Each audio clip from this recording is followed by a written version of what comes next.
If you like the space and learn about its curiosities, consider subscribing to the channel. We have 3 or 4 videos every week. Thank you for your attention and enjoy the video.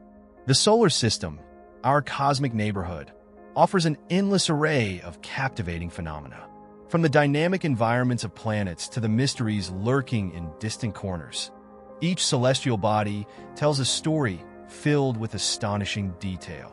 Let's delve into some of the most fascinating aspects of this cosmic frontier, exploring the known and the unknown, unraveling secrets, and embracing the wonders of the solar system.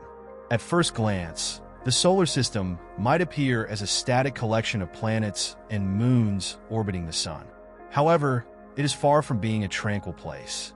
The reality is that our solar system is a bustling arena of gravitational forces, planetary migrations, and cataclysmic events that have shaped its evolution. For example, the asteroid belt between Mars and Jupiter hints at a planet that never formed, likely due to the massive influence of Jupiter's gravity, which disrupted early planetesimal coalescence. This vast collection of rocky debris remains as a testament to a planetary system forever locked in turmoil. Turning our attention to the Sun, it is easy to forget that it is a star, an average-sized one at that. But without it, there would be no solar system. The Sun is a giant nuclear fusion reactor, converting hydrogen into helium and releasing an immense amount of energy. This energy sustains life on Earth and drives the climates of the other planets. The sheer scale of the Sun's energy production is mind-boggling. Every second, the Sun releases more energy than all of human civilization has used throughout its existence. Yet, this glowing orb we depend on has mysteries of its own. For instance, the solar wind, a stream of charged particles ejected from the Sun, constantly bombards the solar system, creating a bubble known as the heliosphere. This protective shield extends beyond Pluto and helps protect the planets from harmful cosmic radiation. While the Sun dominates the system, the planets, each unique, hold their own allure. Mercury, the closest planet to the Sun, experiences temperatures that range from blistering heat during the day to freezing cold at night. With almost no atmosphere to speak of, this tiny planet's surface is scarred by countless impact craters, much like our moon. Despite its proximity to the Sun, Mercury's thin exosphere has puzzled scientists for decades. Solar winds have stripped most of its atmosphere, but traces of elements like sodium and potassium have been detected, raising questions about how these elements manage to persist. Moving outward, Venus presents a stark contrast. Often called Earth's twin because of its similar size and structure, Venus is a planet shrouded in mystery. Despite its beauty when seen from afar, its surface is hellish, with temperatures hot enough to melt lead and an atmosphere so dense that it creates a surface pressure 90 times that of Earth's. Venus rotates backward, meaning the Sun rises in the west and sets in the east, a peculiarity that scientists believe could be due to a massive collision early in the planet's history. The most intriguing fact about Venus is its runaway greenhouse effect, caused by an atmosphere thick with carbon dioxide and clouds of sulfuric acid. This scenario serves as a warning of how delicate planetary climates can be. Earth, our home, is an oasis in the vast emptiness of space. It is the only planet in the solar system known to support life, thanks to its unique combination of factors: its distance from the Sun, the presence of water, and a protective magnetic field. However, Earth is not static. The planet is constantly undergoing changes, some of which are driven by the movement of tectonic plates, while others are the result of human activity. Understanding Earth's place in the solar system provides essential insights into how other planets evolve, but it also forces us to confront our impact on our own environment. Mars, often referred to as the Red Planet, has long fascinated humans with the possibility of life.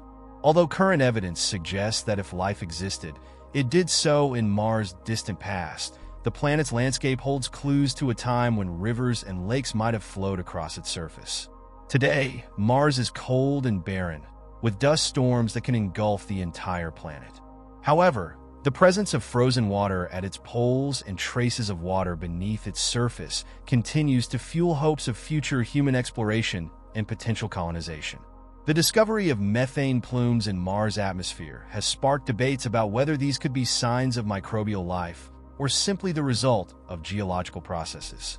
As we journey beyond Mars, we encounter the gas giants, planets that are in many ways more alien than anything closer to the Sun. Jupiter, the largest planet in the solar system, is an immense ball of gas with no solid surface. Its great red spot, a storm larger than Earth, has been raging for centuries, but no one knows for certain how long it will last. Jupiter's powerful magnetic field and its 79 moons make it a miniature solar system of its own. Among its moons, Europa stands out as one of the most intriguing objects in the solar system. Beneath its icy surface lies an ocean of liquid water, raising the tantalizing possibility that life might exist in its depths. Saturn, famous for its stunning rings, is another gas giant with an array of captivating moons.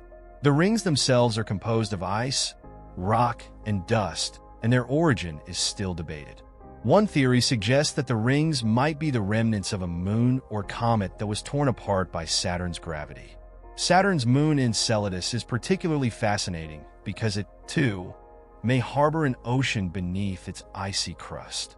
Geysers of water vapor and ice particles erupt from Enceladus' south pole, providing further evidence that subsurface oceans could be common in the solar system.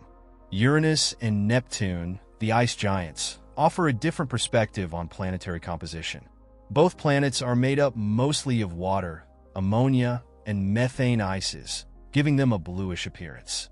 Uranus, unique for its extreme axial tilt, essentially rolls around the Sun on its side. This odd orientation leads to some of the most extreme seasonal changes in the solar system, with each pole experiencing 42 years of continuous sunlight followed by 42 years of darkness. Neptune, farther from the Sun and shrouded in mystery, boasts the fastest winds in the solar system, with speeds reaching 1,200 miles per hour. Its largest moon, Triton, orbits the planet in the opposite direction of its rotation, a phenomenon that suggests Triton was captured by Neptune's gravity and may have once been a dwarf planet. Speaking of dwarf planets, no journey through the solar system is complete without mentioning Pluto. Once classified as the 9th planet, Pluto was redefined as a dwarf planet in 2006, a decision that still sparks debate.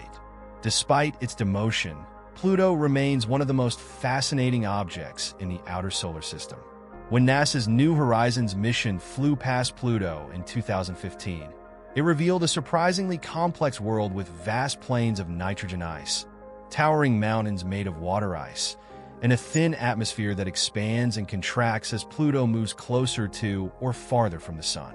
But the solar system doesn't end with Pluto. Beyond lies the Kuiper Belt, a region filled with icy bodies, comets, and dwarf planets, including Eris, Haumea, and Makemake. These objects exist in the frozen outer reaches of the solar system, where the Sun is just a distant star. Farther still lies the Oort cloud, a hypothetical cloud of icy objects that marks the boundary of the Sun's gravitational influence. Every so often, one of these objects is disturbed and sent hurtling toward the inner solar system, where it becomes visible as a comet. Comets, with their bright tails and unpredictable orbits, are reminders of the dynamic and ever-changing nature of the solar system. In the midst of all this, there are still countless mysteries waiting to be solved. How did the solar system form? Why do some planets have rings while others don't? What lies beneath the icy surfaces of Europa and Enceladus? And, perhaps most tantalizing of all, is there life elsewhere in the solar system? With each new discovery, we are reminded that the solar system is far more complex, dynamic, and full of surprises than we could have ever imagined. As we continue to explore, both with telescopes and robotic missions, the solar system reveals itself as a place of wonder, a laboratory of natural processes, a museum of cosmic history, and a frontier that challenges our understanding of the universe. As we move further into the exploration of our solar system, it's essential to consider how these celestial bodies have influenced not just our scientific understanding, but also the collective imagination of humanity. The discovery of new worlds, the possibility of life beyond Earth, and the sheer complexity of planetary systems have stirred curiosity for generations, continuously reshaping our perception of what lies beyond. One of the most intriguing developments in recent years has been the growing interest in planetary atmospheres, especially those that could potentially harbor life.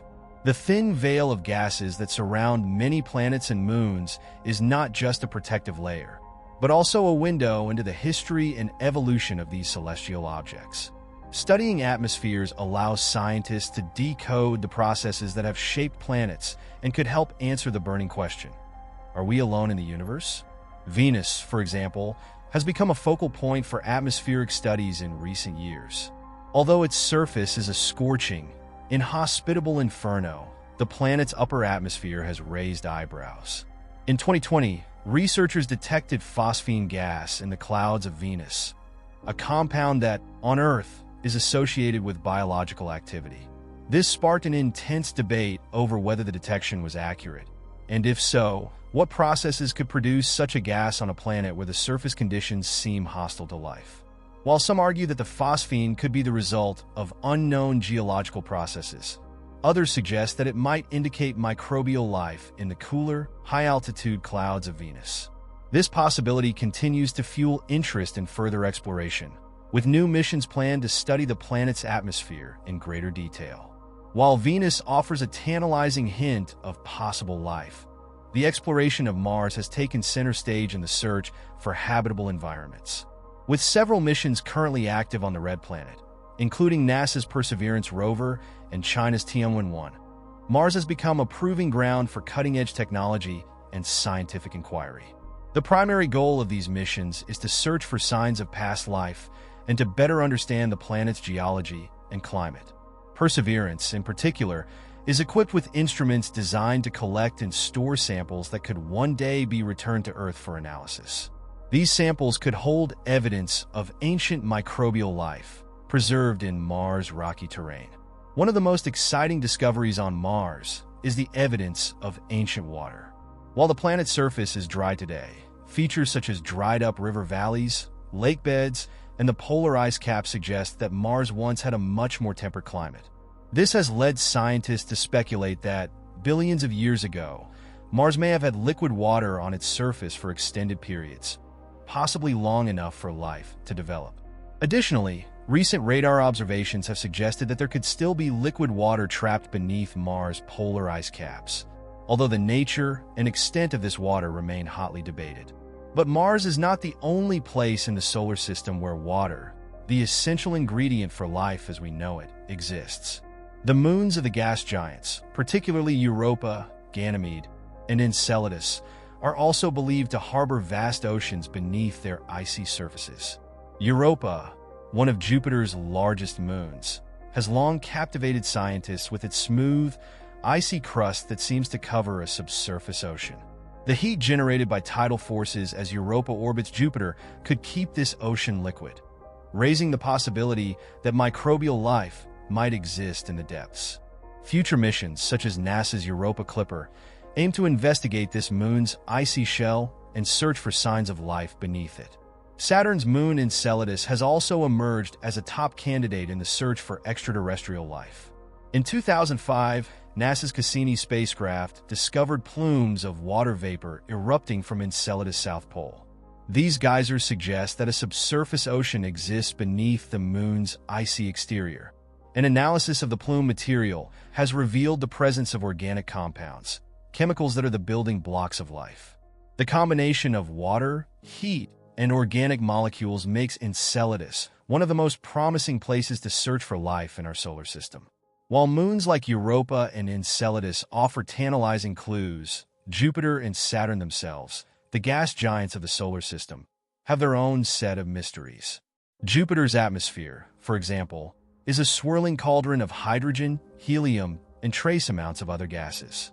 The Great Red Spot, a massive storm that has been raging for centuries, is one of the most iconic features of the planet. However, the storm appears to be shrinking and scientists are still trying to understand why.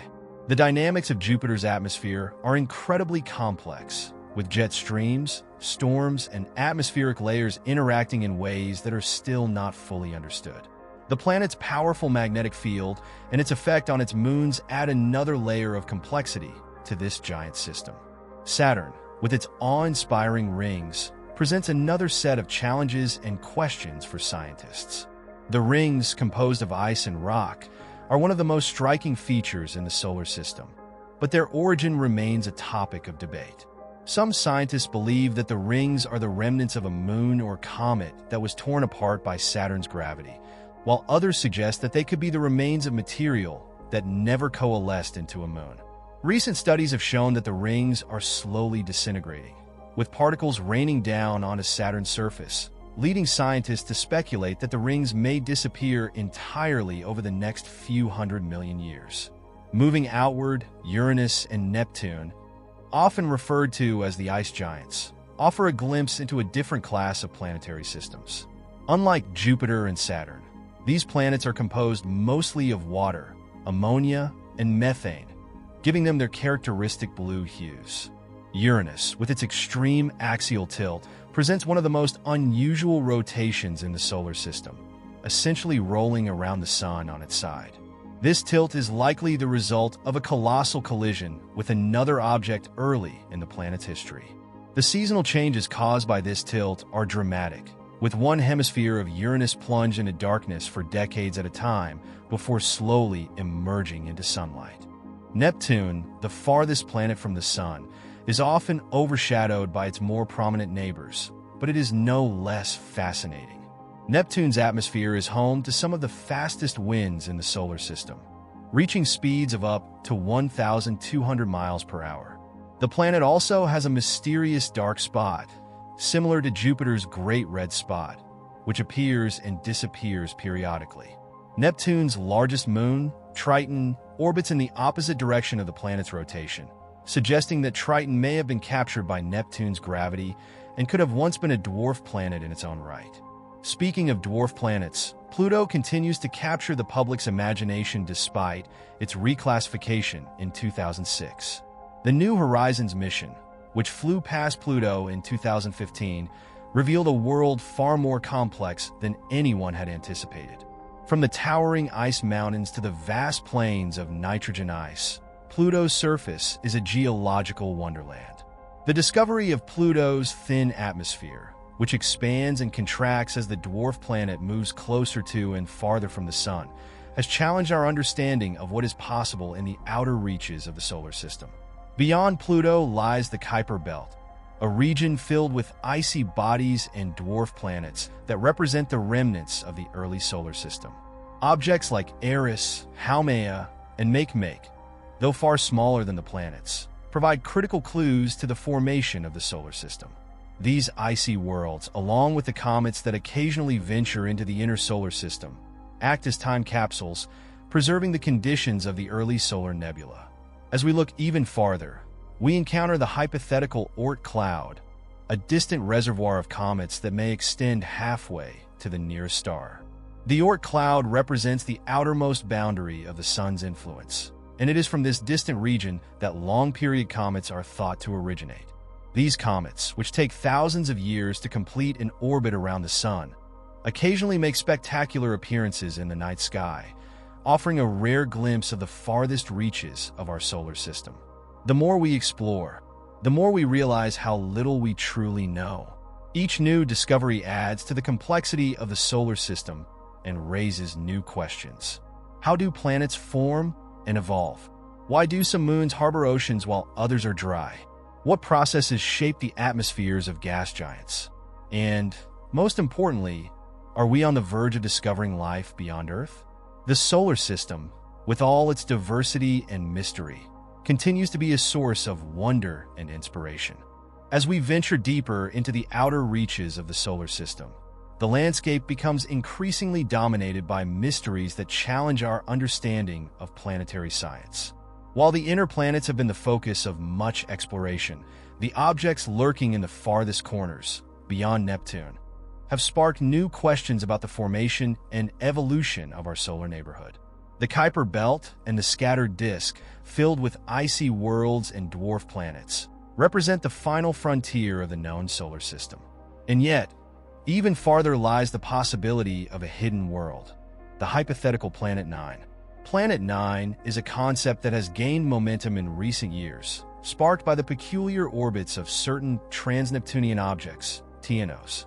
These objects, like Sedna, follow highly elongated orbits that take them far from the gravitational influence of the known planets. Their strange trajectories cannot be easily explained by the presence of Neptune or the other known bodies. This has led scientists to propose the existence of a massive, undiscovered planet, perhaps 10 times the mass of Earth, lurking in the distant reaches of the solar system. If it exists, Planet 9 would have an incredibly elongated orbit, taking between 10,000 and 20,000 years to complete a single circuit around the Sun. The search for Planet 9 is ongoing, with astronomers scouring the skies using the most powerful telescopes available. While no direct evidence has been found yet, the gravitational influence on these distant objects remains a compelling reason to believe that something significant may be out there. The discovery of Planet 9 would be a monumental achievement, reshaping our understanding of the solar system structure and providing new insights into how planetary systems form and evolve. While the search for Planet 9 captures the imagination, the discovery of other TNOs continues to expand our knowledge of the solar system's outer edges.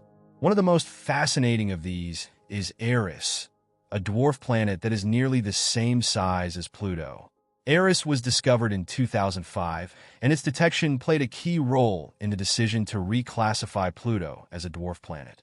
Eris, along with other objects like Haumea and Makemake, represents a population of icy worlds that formed in the early solar system but have remained on the fringes, untouched by the gravitational influences that shape the inner planets.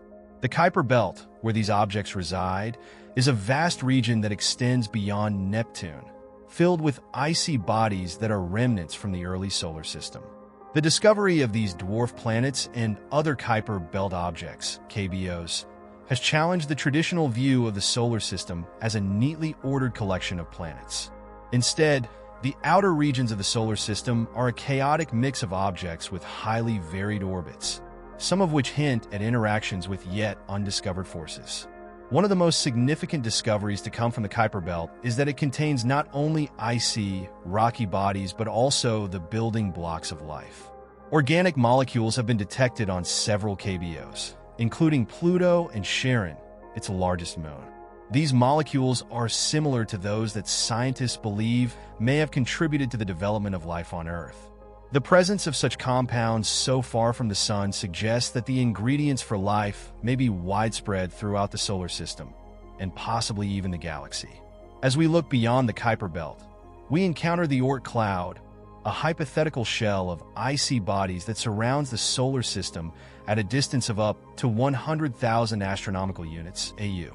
The Oort cloud is believed to be the source of long-period comets, those that take thousands of years to orbit the Sun. These comets occasionally pass through the inner solar system, providing brief but spectacular displays as they approach the Sun and develop glowing tails of gas and dust. The Oort cloud is thought to contain billions, perhaps trillions of icy bodies, and it marks the outermost boundary of the Sun's gravitational influence. The existence of the Oort cloud is still theoretical, as no direct observations have been made, but its influence is inferred from the behavior of long-period comets. These comets offer a tantalizing glimpse of the most distant regions of the solar system, where the Sun is little more than a bright star among many. The origins of the Oort cloud likely date back to the formation of the solar system, when the gravitational forces of the giant planets flung icy planetesimals outward into the farthest reaches of space. This distant reservoir of icy bodies could provide a time capsule, preserving the conditions of the early solar system in a way that the inner planets, with their geologic activity and atmospheric erosion, cannot. While the Oort cloud and Kuiper Belt objects represent the frozen remnants of the solar system's past, the inner solar system continues to experience dynamic changes driven by the Sun's constant output of energy. The Sun, a middle-aged star by cosmic standards, is not a static entity. It undergoes an 11-year cycle of activity, during which its magnetic field shifts, solar flares erupt, and sunspots form on its surface. These cycles can have significant effects on the solar system, particularly on Earth space weather. Solar flares, for instance, can disrupt communication satellites, GPS systems, and even power grids on Earth. But the sun's influence extends far beyond Earth. The solar wind, a stream of charged particles released by the sun, permeates the entire solar system, creating the heliosphere, a bubble of solar wind that stretches well beyond Pluto. This protective bubble shields the planets from the majority of harmful cosmic radiation, but its strength fluctuates in sync with the sun's activity cycle. During periods of high solar activity, the heliosphere expands, offering greater protection. In contrast, during periods of low activity, the heliosphere contracts, allowing more cosmic rays to penetrate the solar system. This dynamic boundary marks the edge of interstellar space, where the solar system meets the vastness of the galaxy. Understanding the sun's behavior is crucial not only for protecting technology on Earth, but also for planning future space exploration. Astronauts traveling to Mars or beyond will be exposed to increased levels of cosmic radiation, particularly during periods of solar inactivity. Developing shielding technology and understanding the sun cycles will be key to ensuring the safety of human explorers venturing beyond Earth's protective magnetic field. As we look toward future exploration, the moons of the outer planets offer some of the most promising environments for scientific discovery. Europa, with its subsurface ocean, continues to be one of the top targets for astrobiologists. Recent studies suggest that the ocean beneath Europa's icy crust may contain more than twice the amount of water found on Earth. The presence of water, combined with heat generated by tidal forces as Europa orbits Jupiter, makes this moon one of the most likely places to find life beyond Earth. Planned missions, such as NASA's Europa Clipper, aim to explore this possibility by flying close to Europa's surface, taking detailed measurements, and searching for signs of habitability. Similarly, Saturn's moon Titan presents another compelling target for exploration. Titan is the only moon in the solar system with a thick atmosphere, composed primarily of nitrogen, with methane clouds and rain creating lakes and rivers of liquid hydrocarbons on the surface. The conditions on Titan are unlike anything found elsewhere in the solar system, with its thick atmosphere shielding the surface from harmful radiation and creating a stable environment where complex organic chemistry could potentially take place. In 2027, NASA's Dragonfly mission is set to launch, aiming to land a rotorcraft on Titan's surface to explore its diverse landscapes and search for prebiotic chemistry. The outer planets and their moons, with their rich diversity of environments, offer a stark contrast to the more familiar terrains of the inner solar system. These icy worlds, gas giants, and distant dwarf planets continue to challenge our understanding of planetary science and expand the boundaries of what we consider habitable environments. As we push the limits of exploration, both robotic and human, the solar system reveals itself to be a dynamic, ever-changing arena filled with mysteries waiting to be unraveled. The future of solar system exploration is bright, with new missions planned for every corner of our cosmic neighborhood. Whether it's the search for life on Europa, the continued investigation of Mars, or the hunt for Planet 9, each discovery brings us closer to understanding our place in the universe. As we peer deeper into the outer reaches of the solar system, the boundaries between known and unknown blur, and the possibilities for new knowledge seem boundless. As we continue our journey through the solar system, the focus shifts from planetary bodies and moons to some of the smaller, yet equally fascinating inhabitants of this celestial neighborhood. Among these, asteroids and comets stand out as remnants of the solar system's early formation, offering clues to the processes that shaped not just the planets, but the entire cosmic architecture we observe today. These objects, while small compared to planets, hold immense scientific value and have even been the subject of missions aimed at unraveling their secrets.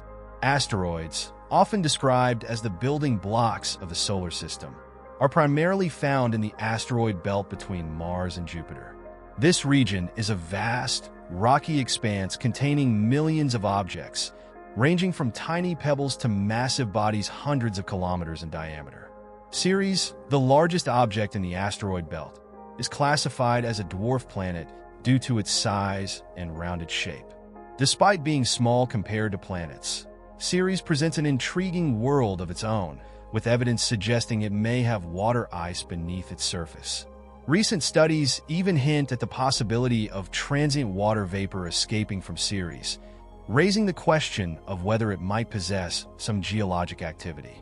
Asteroids, in general, are believed to be remnants of the protoplanetary disk, the swirling cloud of gas and dust that gave rise to the planets. However, not all asteroids are the same.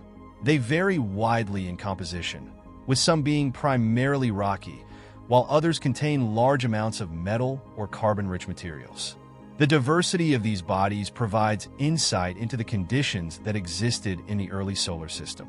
For example, iron-rich asteroids might be fragments of larger bodies that underwent differentiation, a process where heavier elements sank to form a core and lighter elements formed a crust before being shattered by collisions.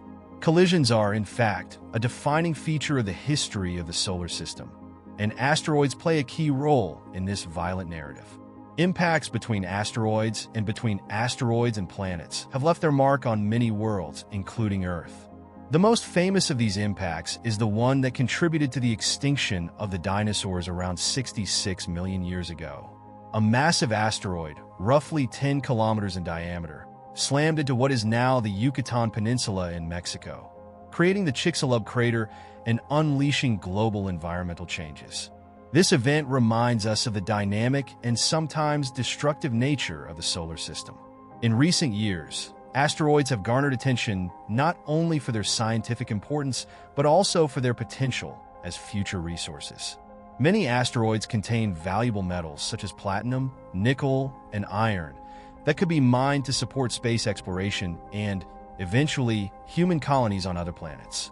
Companies and space agencies are already exploring the possibility of asteroid mining, with the idea that these resources could be used to build infrastructure in space or supply materials to Earth without the environmental impact of traditional mining. Asteroids are also targets for planetary defense efforts, as their orbits can sometimes bring them dangerously close to Earth. Near-Earth objects, NEOs, which include both asteroids and comets, are a special class of bodies whose orbits bring them within 1.3 astronomical units, AU, of the Sun, meaning they can potentially cross Earth's orbit. While the likelihood of a catastrophic impact is low, the consequences of such an event would be severe, as history has shown. To mitigate this threat, space agencies like NASA and the European Space Agency, ESA, have been developing strategies to detect and, if necessary, deflect potentially hazardous asteroids. In 2022, NASA successfully conducted the DART Double Asteroid Redirection Test mission, intentionally crashing a spacecraft into the small asteroid Moonlet Dimorphos to test whether its orbit could be altered. This mission marked a significant step toward developing technologies that could protect Earth from future asteroid impacts. Comets, on the other hand, offer a different glimpse into the solar system's past. While asteroids are primarily rocky or metallic, comets are composed of ice, dust, and organic compounds. These dirty snowballs originate from the outer solar system, specifically the Kuiper Belt and the more distant Oort cloud. When a comet approaches the Sun, its ices begin to sublimate, forming a glowing coma of gas and dust around the nucleus, along with a spectacular tail that always points away from the Sun due to the solar wind. Comets have long fascinated humans, not only for their dramatic appearances in the night sky, but also for the role they may have played in delivering water and organic molecules to Earth. One leading theory suggests that comets bombarded the early Earth, bringing with them the water that would eventually fill Earth's oceans. Additionally, the organic compounds found in comets, complex molecules such as amino acids, could have contributed to the development of life on Earth. The Rosetta mission, launched by the European Space Agency, provided unprecedented insights into the nature of comets. In 2014, Rosetta became the first spacecraft to orbit a comet, 67P/Churyumov-Gerasimenko, and later deployed a lander, Philae, to its surface. The data gathered by Rosetta revealed a wealth of information about the comet's composition, structure, and activity. One of the most surprising findings was the discovery of molecular oxygen in the comet's coma, a result that challenged existing models of solar system formation. The mission also detected organic compounds, reinforcing the idea that comets could be carriers of the ingredients necessary for life. Comets, however, are not just ancient relics. They are active participants in the ongoing evolution of the solar system. Each time a comet passes close to the Sun, it sheds material, contributing to the dust and gas that populate the inner solar system. This process can also lead to the disintegration of the comet itself. Some comets break apart entirely, while others may leave behind trails of debris that give rise to meteor showers when Earth passes through them. One of the most famous comets, Halley's Comet, is a periodic comet that returns to the inner solar system approximately every 76 years. Its next appearance, predicted for 2061, is eagerly anticipated by astronomers and skywatchers alike. Halley's Comet is unique not only for its visibility, but also for its historical significance. Recorded observations of the comet date back more than 2,000 years, making it one of the most well-documented celestial objects. Its repeated visits have provided valuable data about the changes comets undergo over time. In addition to their scientific value, comets and asteroids are increasingly being viewed as stepping stones for human exploration of the solar system. The small gravity wells of these objects make them ideal candidates for exploration, as landing on them requires significantly less energy than landing on a planet or moon. NASA's OSIRIS-REx mission, which collected samples from the asteroid Bennu, is a prime example of how these small bodies are being studied for future resource utilization. The samples returned to Earth will help scientists understand the composition of asteroids and provide insights into how the solar system evolved. Looking ahead, space agencies and private companies are planning more ambitious missions to asteroids and comets. The possibility of sending human explorers to these bodies, once a distant dream, is becoming increasingly feasible.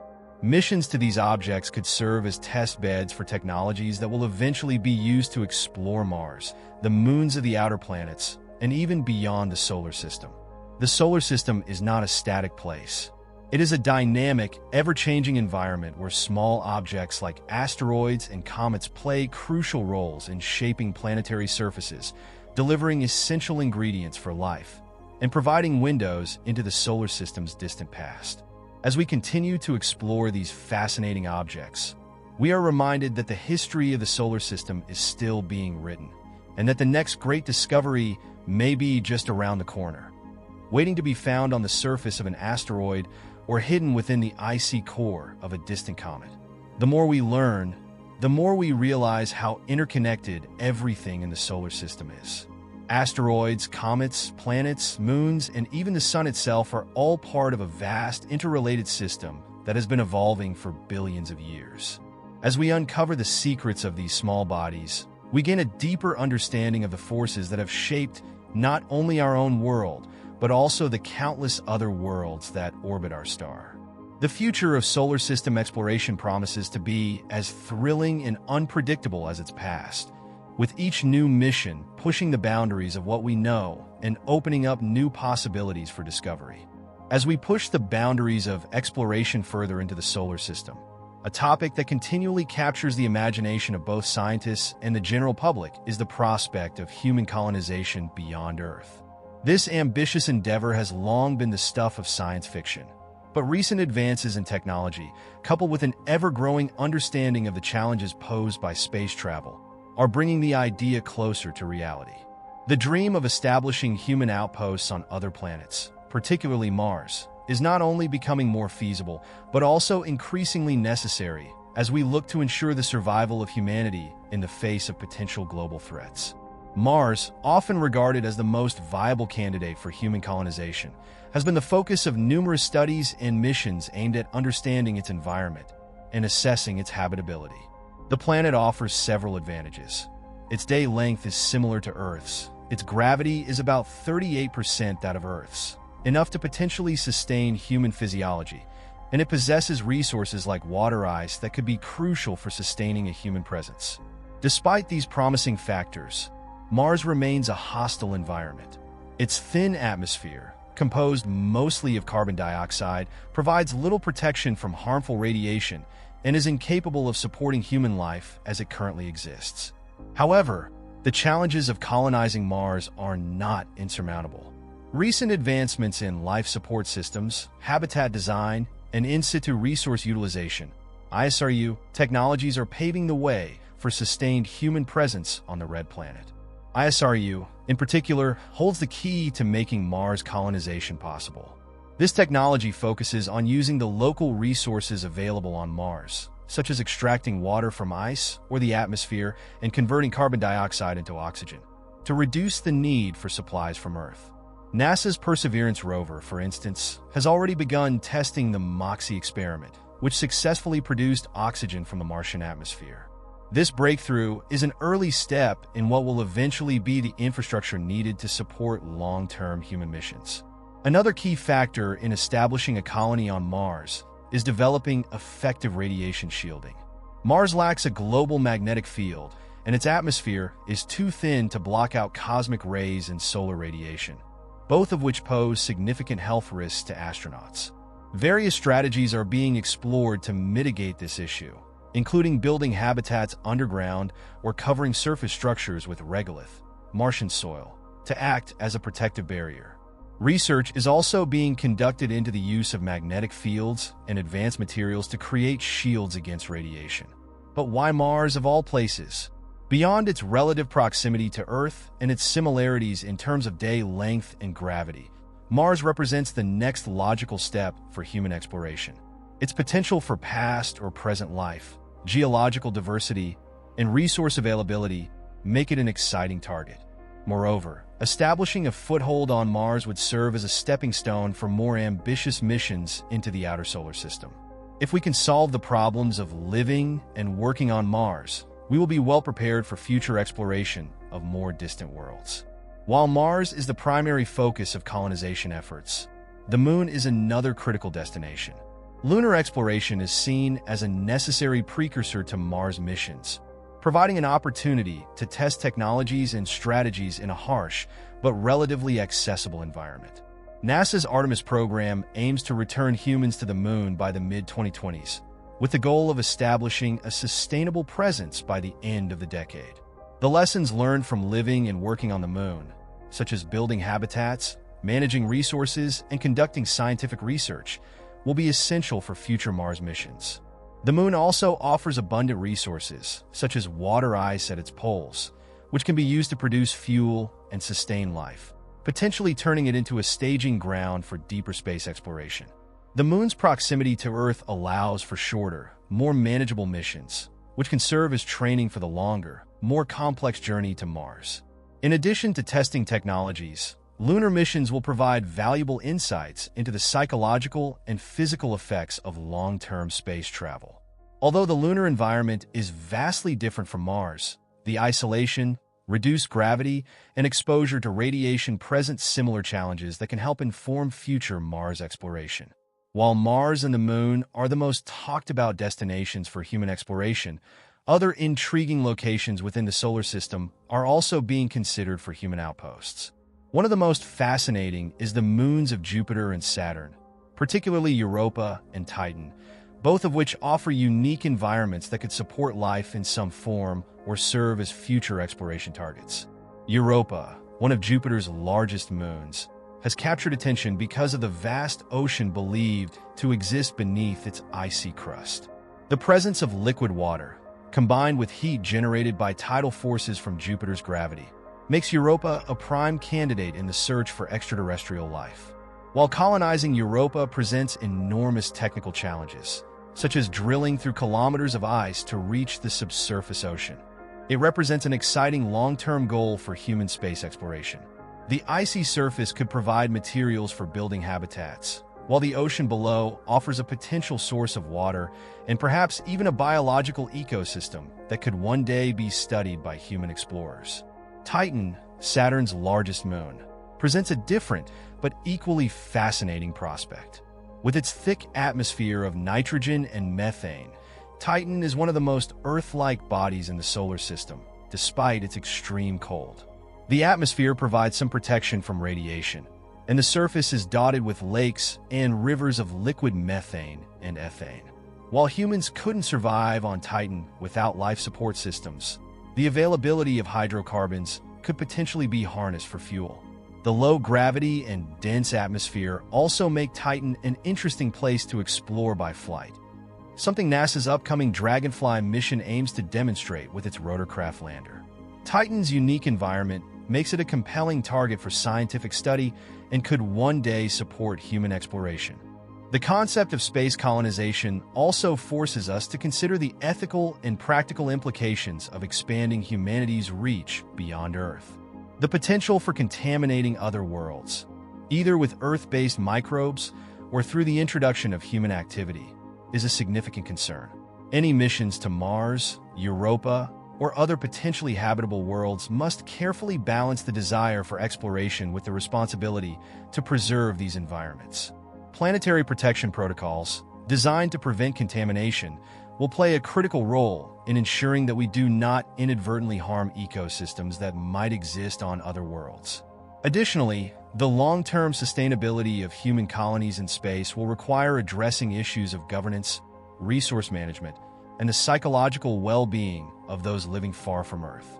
The isolation and confinement of living in a space colony, coupled with the potential for communication delays with Earth, will create unique social and psychological challenges. Ensuring that future spacefarers are prepared for the emotional and mental demands of life in space will be just as important as developing the technological infrastructure to support them. One of the most exciting aspects of space colonization is the potential for technological and societal breakthroughs. As humanity pushes the limits of exploration, the innovations needed to support life on other planets could have far-reaching benefits for Earth.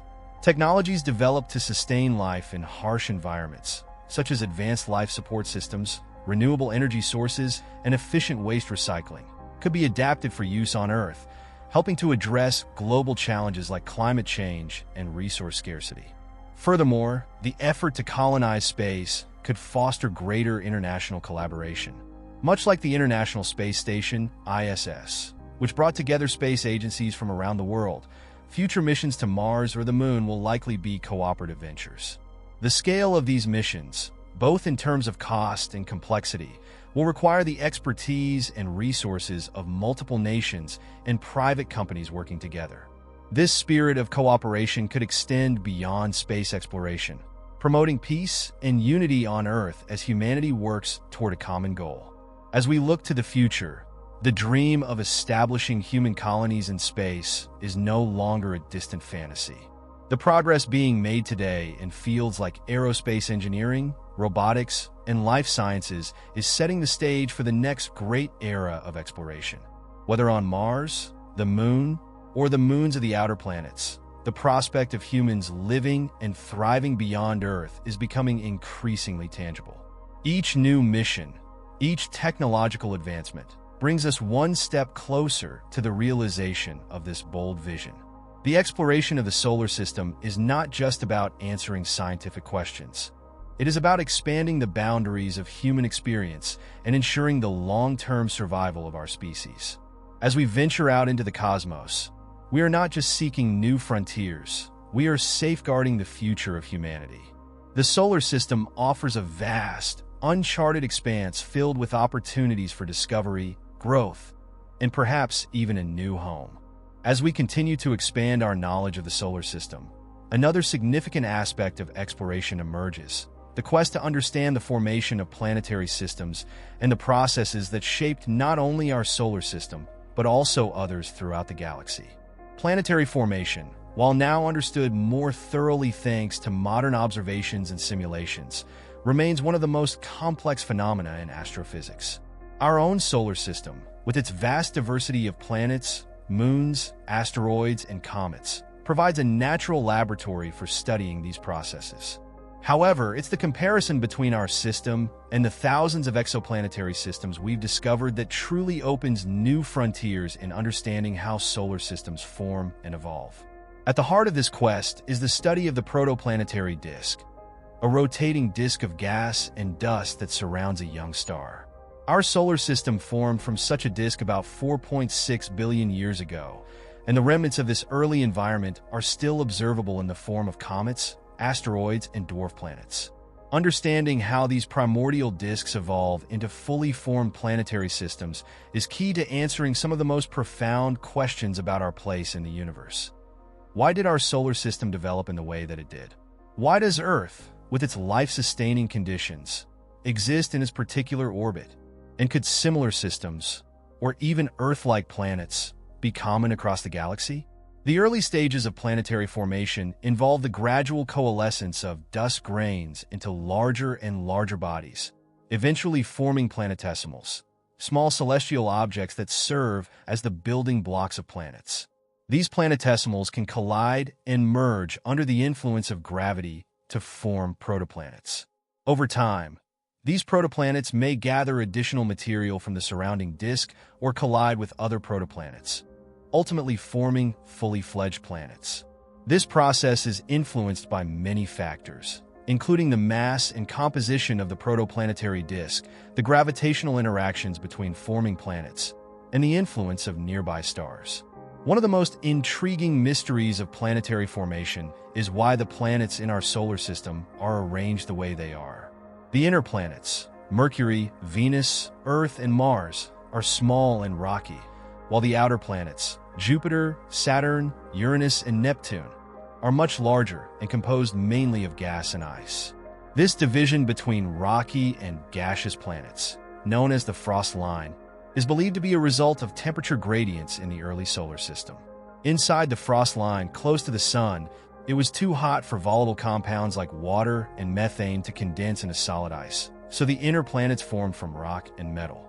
Beyond the frost line, where it was cooler, ices could condense, allowing the outer planets to accumulate large amounts of gas and ice, forming the gas giants and ice giants we see today. The formation of gas giants like Jupiter and Saturn presents another set of challenges for planetary scientists. These massive planets must have formed quickly, while the protoplanetary disk still contained enough gas to be captured by their growing cores. If gas giant formation took too long, the gas in the disk would have dissipated, leaving only solid material behind. This is one reason why understanding the timescales of planetary formation is critical. Recent observations of young star systems, such as those made by the Atacama Large Millimeter/Submillimeter Array, ALMA, have provided direct images of protoplanetary disks, revealing gaps and rings that could be the result of young planets carving out their orbits. These observations offer a tantalizing glimpse into the early stages of planetary formation in action. The study of exoplanetary systems has revolutionized our understanding of planetary formation and challenged long-held assumptions. In the 1990s, the first exoplanets were discovered, and since then, thousands more have been found, many of them in systems very different from our own.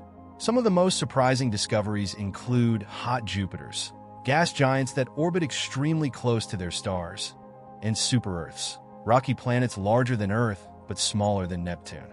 These discoveries have forced scientists to reconsider many aspects of planetary formation, particularly the idea that gas giants must always form far from their stars.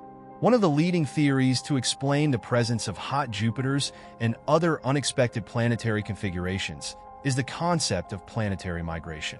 In this model, planets do not necessarily form in the same place where we observe them today. Instead, they can migrate through the protoplanetary disk, moving closer to or farther from their star due to interactions with the disk or with other planets. In our solar system, it is believed that Jupiter and Saturn underwent a period of migration that played a crucial role in shaping the final arrangement of the planets. This migration likely caused significant disruptions in the early solar system, scattering smaller planetesimals and influencing the formation of the asteroid belt and the Kuiper belt. Another area of research focuses on the Nice model, named after the city in France where it was developed. According to this model, the outer planets of the solar system initially formed in a more compact configuration and only later migrated to their current positions. This migration occurred due to gravitational interactions between the gas giants and the remaining planetesimals in the outer solar system. The NICE model explains many of the features we observe in the solar system today, including the existence of the Kuiper Belt, the distribution of small bodies in the outer solar system, and even the late heavy bombardment, a period of intense meteorite impacts on the inner planets, including Earth, that occurred about 4 billion years ago. These dynamic processes raise important questions about the stability of planetary systems over time. While the solar system has been relatively stable for billions of years, the early stages of its formation were chaotic, with planets and planetesimals constantly colliding and migrating. Even today, the solar system is not completely static. Gravitational interactions between the planets, particularly the gas giants, continue to influence the orbits of smaller bodies like asteroids and comets. Over extremely long timescales, these interactions could lead to significant changes in the configuration of the solar system. The study of planetary systems, both in our solar system and beyond, also has profound implications for the search for life. Understanding how planets form, particularly Earth-like planets, helps scientists identify the conditions that might make a planet habitable. The habitable zone, the region around a star where conditions might allow for liquid water on a planet's surface, depends on many factors, including the planet's distance from its star, its atmospheric composition, and the star's luminosity. In our solar system, Earth sits comfortably within the Sun's habitable zone, while Venus and Mars are near its inner and outer edges, respectively. Exoplanet discoveries have shown that habitable zones can vary greatly depending on the type of star. Red dwarf stars, for example, have much smaller and cooler habitable zones compared to stars like the Sun. However, these stars are also more abundant and have longer lifespans, making them intriguing targets in the search for life. Planets in the habitable zones of red dwarfs, like the potentially habitable exoplanet Proxima Centauri b, may have different conditions than Earth, but they still present exciting possibilities for the existence of liquid water and even life. The discovery of planets in other solar systems also leads to the exciting possibility that Earth-like planets might not be as rare as once thought. With missions like Kepler and TESS, astronomers have identified thousands of planets in the habitable zones of their stars, suggesting that planets with conditions suitable for life could be common in the galaxy. The search for biosignatures, signs of life, on these distant worlds is one of the most thrilling aspects of modern astronomy. Upcoming missions, such as the James Webb Space Telescope (JWST), are designed to study the atmospheres of exoplanets in greater detail, searching for potential indicators of life, such as the presence of oxygen, methane, or other gases that on Earth are associated with biological processes. As we continue to study the formation of planets, the solar system, and exoplanetary systems, we are increasingly drawn to the idea that our solar system, while unique in many ways, may not be so special after all. The processes that shape the Sun, the planets, and the countless small bodies that populate the solar system are universal, occurring throughout the galaxy and beyond. Each new discovery adds another piece to the puzzle, bringing us closer to answering fundamental questions about the origins of planetary systems, the conditions necessary for life, and ultimately, the place of humanity in the cosmos. Our exploration of the solar system is still in its infancy, but the potential for future discoveries is immense. Whether through robotic missions to distant worlds, telescopic observations of far-off exoplanets, or even human exploration of Mars and beyond, the coming decades promise to reveal even more about the complex, dynamic processes that have shaped our solar system and the countless others scattered across the universe. The journey to understand planetary formation is far from over, and the discoveries made along the way will undoubtedly continue to transform our view of the cosmos. As our journey through the solar system continues, we are confronted by one of its most profound and challenging mysteries: the search for extraterrestrial life. For centuries, humans have wondered whether we are alone in the universe. With the development of modern science and technology, we are now closer than ever to answering this question. The search for life beyond Earth has evolved from philosophical musings to a rigorous scientific endeavor, encompassing everything from the study of microbial life in extreme environments on Earth to the detection of potential biosignatures on distant exoplanets. This quest spans disciplines: astronomy, biology, chemistry, geology, and has become one of the most exciting and interdisciplinary fields in modern science. The search for extraterrestrial life takes place on multiple fronts. First and foremost is the exploration of our own solar system, where several locations present promising environments for life to exist or to have existed in the past. The most obvious candidate is Mars. Early in its history, Mars had liquid water on its surface, an essential ingredient for life as we know it. Today, though Mars is a cold, barren world, evidence of ancient rivers, lakes, and even a possible ocean suggests that the planet may have been habitable billions of years ago. Current missions, such as NASA's Perseverance rover, are tasked with searching for signs of ancient life by analyzing rock and soil samples from what appears to have been a lakebed in the Jezero crater. The rover will collect samples that may one day be returned to Earth, where they can be studied in greater detail for any evidence of microbial life. But Mars is not the only location in the solar system where life might exist. Several moons of the outer planets, particularly Europa, Jupiter, and Enceladus, Saturn, are among the most intriguing targets for astrobiologists. These moons harbor subsurface oceans beneath their icy crusts, kept liquid by the heat generated through tidal forces from their parent planet's gravity. The discovery of water plumes erupting from Enceladus, captured by NASA's Cassini mission, was one of the most exciting findings in recent years. These plumes contain organic molecules, complex chemicals that are the building blocks of life, and suggest that the ocean beneath Enceladus' surface could provide a habitat for life. Similarly, Europa's ocean, hidden beneath a thick layer of ice, is thought to contain twice as much water as all of Earth's oceans combined. Future missions, such as NASA's Europa Clipper, will investigate these moons more closely, searching for further evidence of their habitability. In addition to Mars, Europa, and Enceladus, other bodies in the solar system may also be hiding the conditions necessary for life. Titan, Saturn's largest moon, presents an entirely different type of environment, with liquid methane and ethane lakes on its surface. While these conditions are far colder and more chemically alien than those on Earth, Titan's thick atmosphere and rich organic chemistry make it a compelling target in the search for life. Life on Titan, if it exists, would likely be very different from anything on Earth, potentially using methane or other hydrocarbons as a solvent instead of water. The upcoming Dragonfly mission, set to launch in the 2030s, will explore Titan's surface and atmosphere, potentially unlocking the secrets of this unique world. While the solar system holds exciting possibilities, the search for life is also being conducted far beyond our neighborhood. The discovery of thousands of exoplanets, planets orbiting stars other than the Sun, has expanded the scope of this quest enormously. With missions like NASA's Kepler Space Telescope and the Transiting Exoplanet Survey Satellite, TESS, we have identified planets that range from gas giants larger than Jupiter to rocky worlds similar in size to Earth. Among these discoveries are planets located within the habitable zone of their stars, the region where conditions might allow for liquid water to exist on the surface. The James Webb Space Telescope, JWST, which began its mission in late 2021, is now revolutionizing our ability to study these distant worlds.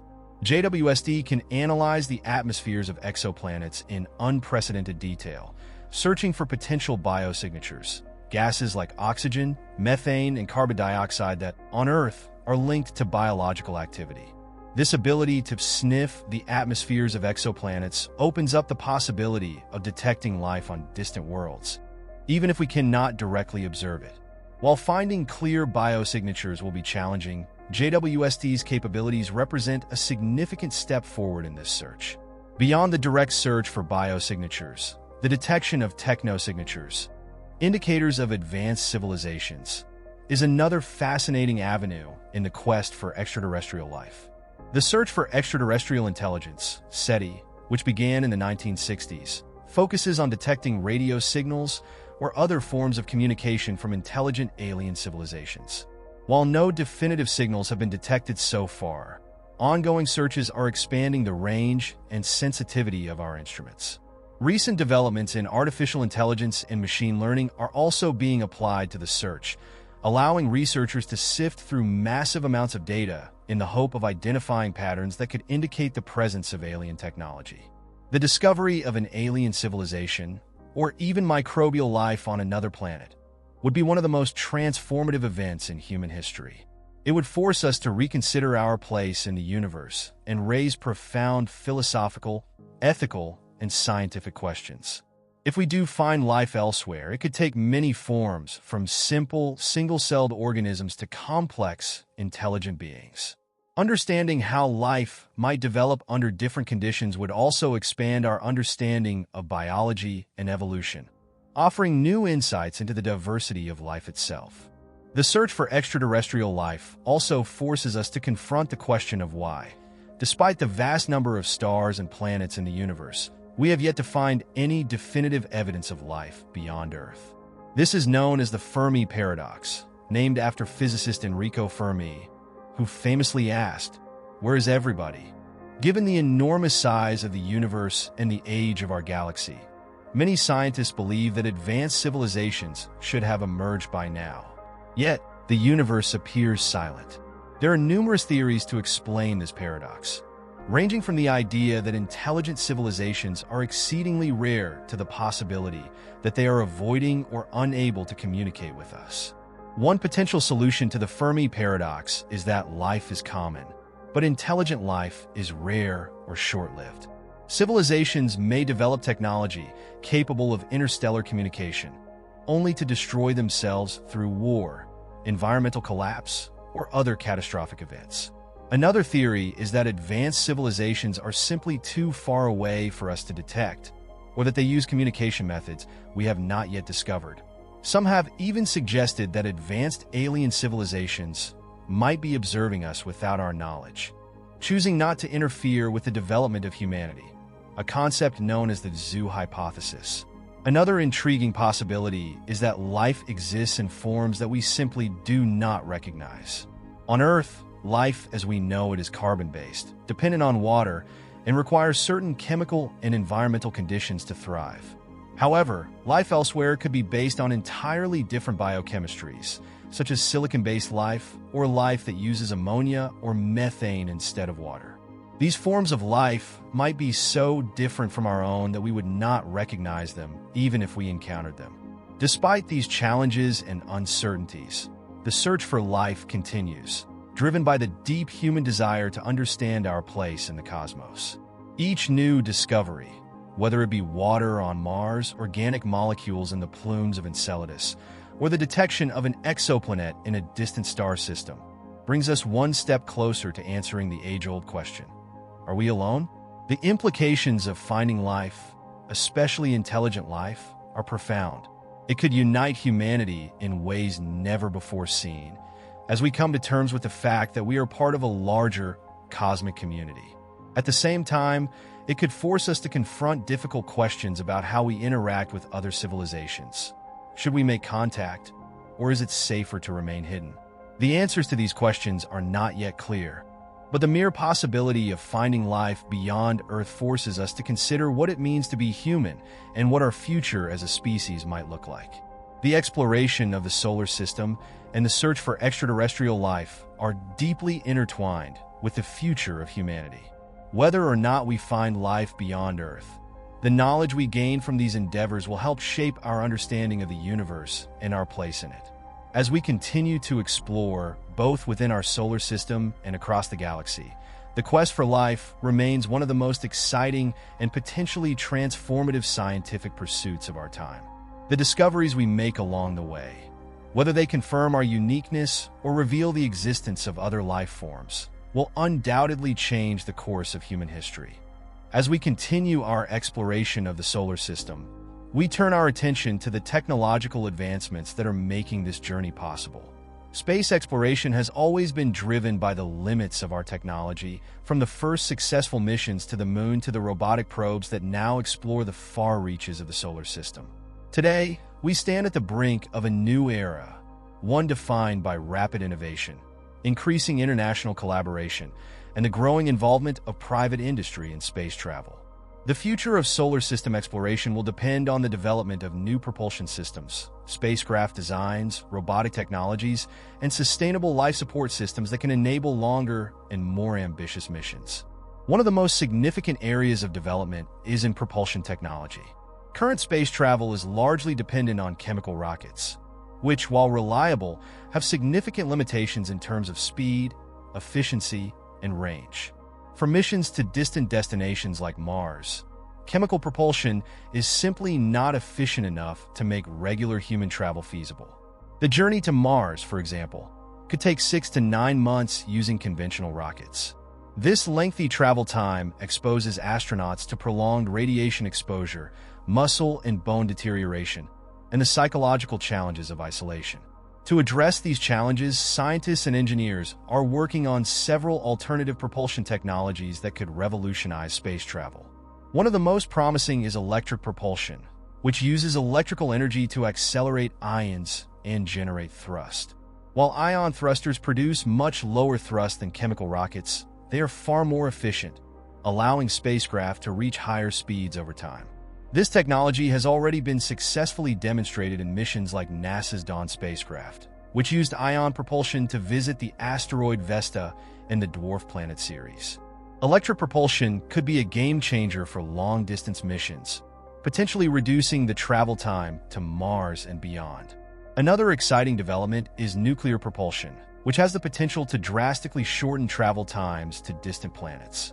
Nuclear thermal propulsion, NTP, uses a nuclear reactor to heat a propellant, such as hydrogen, which is then expelled at high speeds to generate thrust. This method could provide much higher efficiency than chemical rockets, potentially cutting the travel time to Mars in half. In addition, nuclear electric propulsion, NEP, could provide even greater efficiencies by using nuclear power to generate electricity, which would then power ion thrusters. These technologies are still in the developmental phase, but they offer the potential for faster, more efficient space travel that could open up the entire solar system for exploration. Another technology with the potential to revolutionize space travel is solar sails, which harness the pressure of sunlight to propel spacecraft. While solar sails provide very low levels of thrust, they require no fuel, allowing for continuous acceleration over long periods. This technology could be particularly useful for missions to distant destinations, where the lack of fuel would allow spacecraft to travel vast distances without resupply. The Japanese space agency JAXA has already demonstrated the feasibility of solar sails with its Icaros mission, which successfully deployed a solar sail and traveled toward Venus. Solar sails could be combined with other propulsion technologies to create hybrid systems capable of both long-distance travel and maneuvering within planetary systems. In addition to propulsion, spacecraft design is undergoing a transformation as space agencies and private companies develop new vehicles to support human and robotic exploration. One of the most ambitious projects is NASA's Artemis program, which aims to return humans to the moon and establish a sustainable presence there by the end of the decade. The centerpiece of this effort is the Space Launch System, SLS, the most powerful rocket ever built, designed to carry astronauts and cargo to the moon and beyond. Paired with the Orion spacecraft, which will transport astronauts to lunar orbit, Artemis represents a crucial step toward eventual missions to Mars. Meanwhile, private companies like SpaceX and Blue Origin are pushing the boundaries of spacecraft design and reusability. SpaceX's Starship, for example, is a fully reusable spacecraft designed to carry both crew and cargo to a variety of destinations, including the moon, Mars, and even deep space. Starship's reusability and large payload capacity could significantly reduce the cost of space travel, making it more feasible to conduct frequent missions to distant planets. In addition, the ability to refuel spacecraft in space, using resources extracted from the moon or asteroids, could further reduce the costs and logistical challenges of long-duration missions. Robotics will also play a crucial role in future solar system exploration. Robotic missions have already demonstrated their value in exploring distant worlds, from the Mars rovers to the New Horizons mission to Pluto. In the future, robotic systems will be even more sophisticated, capable of performing tasks that are too dangerous or difficult for human astronauts. Robotic explorers could be used to scout potential landing sites on Mars, Europa, and other bodies, as well as to extract resources, conduct scientific experiments, and maintain spacecraft. One area of significant development is the use of autonomous systems and artificial intelligence, AI, in space exploration. AI can enable spacecraft to operate independently for extended periods, making decisions in real time without the need for human intervention. This will be especially important for missions to the outer solar system, where communication delays can make real-time control impossible. AI systems can also be used to optimize spacecraft trajectories, manage life support systems, and analyze scientific data. NASA's Perseverance rover, for example, is equipped with advanced AI that allows it to autonomously navigate the Martian surface and select promising targets for study. Human exploration will also rely on significant advancements in life support systems, particularly for long-duration missions. Missions to Mars and beyond will require sustainable systems that can provide astronauts with air, water, food, and shelter for months or even years at a time. This means developing closed-loop systems that can recycle waste, produce oxygen and water, and grow food in space. NASA has already begun experimenting with these technologies on the International Space Station, ISS, where astronauts are testing systems for water recycling, air purification, and growing food in microgravity. These systems will need to be scaled up and made more efficient to support human missions to Mars. One of the most promising technologies for future space exploration is in situ resource utilization, ISRU, which involves using local resources to produce materials, fuel, and other essentials. On the Moon, for example, ISRU could involve extracting water ice from the lunar poles and converting it into oxygen for breathing and hydrogen for fuel. On Mars, ISRU could involve extracting water from the soil or atmosphere and using it to produce fuel and life support materials. By reducing the need to transport everything from Earth, ISRU could make long-duration missions much more sustainable and cost-effective. In addition to life support systems, the habitats that astronauts live in will need to be designed to withstand the harsh conditions of space. On Mars, for example, habitats will need to protect astronauts from extreme temperatures, radiation, and dust storms, while also providing a comfortable living environment. One possible solution is to use 3D printing technology to construct habitats from local materials, such as Martian regolith. NASA has already sponsored competitions to design 3D printed habitats for Mars, and early prototypes are showing promise. These habitats could be built before astronauts even arrive, providing them with ready-made shelter upon landing. Private companies are also playing an increasingly important role in space exploration. SpaceX, Blue Origin, and other companies are developing spacecraft and technologies that complement the efforts of government space agencies. SpaceX's Starship, as mentioned earlier, is a prime example of how private industry is pushing the boundaries of what's possible in space travel. Blue Origin's vision of building orbital habitats where millions of people could live and work represents another ambitious approach to space colonization. These companies are not just developing technologies. They are also helping to drive down the cost of access to space, which could make solar system exploration more accessible to a wider range of participants. International collaboration will be crucial for the future of space exploration. No single country or organization can undertake the enormous challenges of exploring and potentially colonizing other planets. The International Space Station, ISS, has already demonstrated the benefits of international cooperation, with space agencies from the United States, Russia, Europe, Japan, and Canada working together to maintain and operate the station. As we look to future missions to the Moon, Mars, and beyond, this spirit of collaboration will be essential. Space exploration is increasingly becoming a global endeavor, with countries like China, India, and the United Arab Emirates joining the ranks of major spacefaring nations. As technology continues to advance, the vision of humans living and working in space is becoming increasingly realistic. In the next few decades, we may see permanent bases on the Moon, crewed missions to Mars, and even the first steps toward human exploration of the outer solar system. The possibilities are vast, and the challenges are great, but the progress we are making today is laying the foundation for a future in which humanity is no longer confined to Earth. The exploration of the solar system is not just about scientific discovery or national prestige. It is about the long-term survival and expansion of humanity. As we confront challenges like climate change, overpopulation, and resource depletion on Earth, the ability to explore and utilize the resources of space will become increasingly important. The technologies and innovations developed for space exploration could help solve some of our most pressing problems on Earth, from clean energy to advanced medical treatments. At the same time, the dream of space travel inspires new generations to pursue careers in science, technology, engineering, and mathematics, STEM, driving innovation and progress across all fields. In the grand scheme of things, humanity's journey into the solar system is just beginning. We are only taking our first steps into a vast and largely unexplored frontier. But each step brings us closer to a future where humans live, work, and thrive beyond Earth.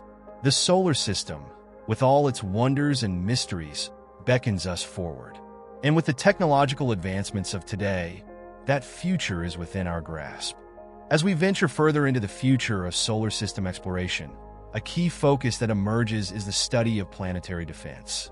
While the idea of safeguarding Earth from threats beyond our atmosphere may once have seemed like the domain of science fiction, it has become a real and pressing concern for astronomers and space agencies around the world. The potential for collisions with asteroids or comets, small celestial bodies that could cause widespread destruction, has been recognized as a legitimate risk, and developing technologies to prevent such events is a critical component of our ongoing exploration of the solar system. Asteroids and comets, while often small compared to planets, can unleash catastrophic power upon impact. The most famous example of this in Earth's history is the asteroid impact that contributed to the extinction of the dinosaurs approximately 66 million years ago. That event, which created the Chicxulub crater in what is now Mexico, released an amount of energy equivalent to billions of atomic bombs, triggering global fires, tsunamis, and a nuclear winter that wiped out about 75% of all life on Earth. This event serves as a stark reminder that the solar system is not a static place, and that Earth is not immune to cosmic hazards. Near-Earth objects, NEOs, are asteroids and comets whose orbits bring them close to Earth. While the vast majority of NEOs pose no immediate threat, there is always the possibility that one could be on a collision course with our planet. The discovery and tracking of NEOs is therefore a top priority for planetary defense efforts. NASA's Center for Near-Earth Object Studies, CNEOS, and other international organizations are dedicated to identifying, tracking, and characterizing these objects. As of today, thousands of NEOs have been cataloged, ranging from small, harmless space rocks to large bodies that could cause significant damage in the event of an impact. The primary method for identifying and tracking NEOs involves telescopic surveys. Large ground-based telescopes, like the Pan-STARRS observatories in Hawaii, scan the skies nightly searching for new asteroids and comets. Once an object is detected, its orbit is calculated to determine whether it poses a potential risk to Earth. By tracking the orbits of NEOs over time, scientists can predict with increasing accuracy whether a collision is likely to occur, and if so, when. While many NEOs pass safely by Earth, others come alarmingly close, and a handful of objects have been identified as having a small but non-zero probability of impacting Earth in the future. One of the most promising approaches to planetary defense is the development of asteroid deflection technologies.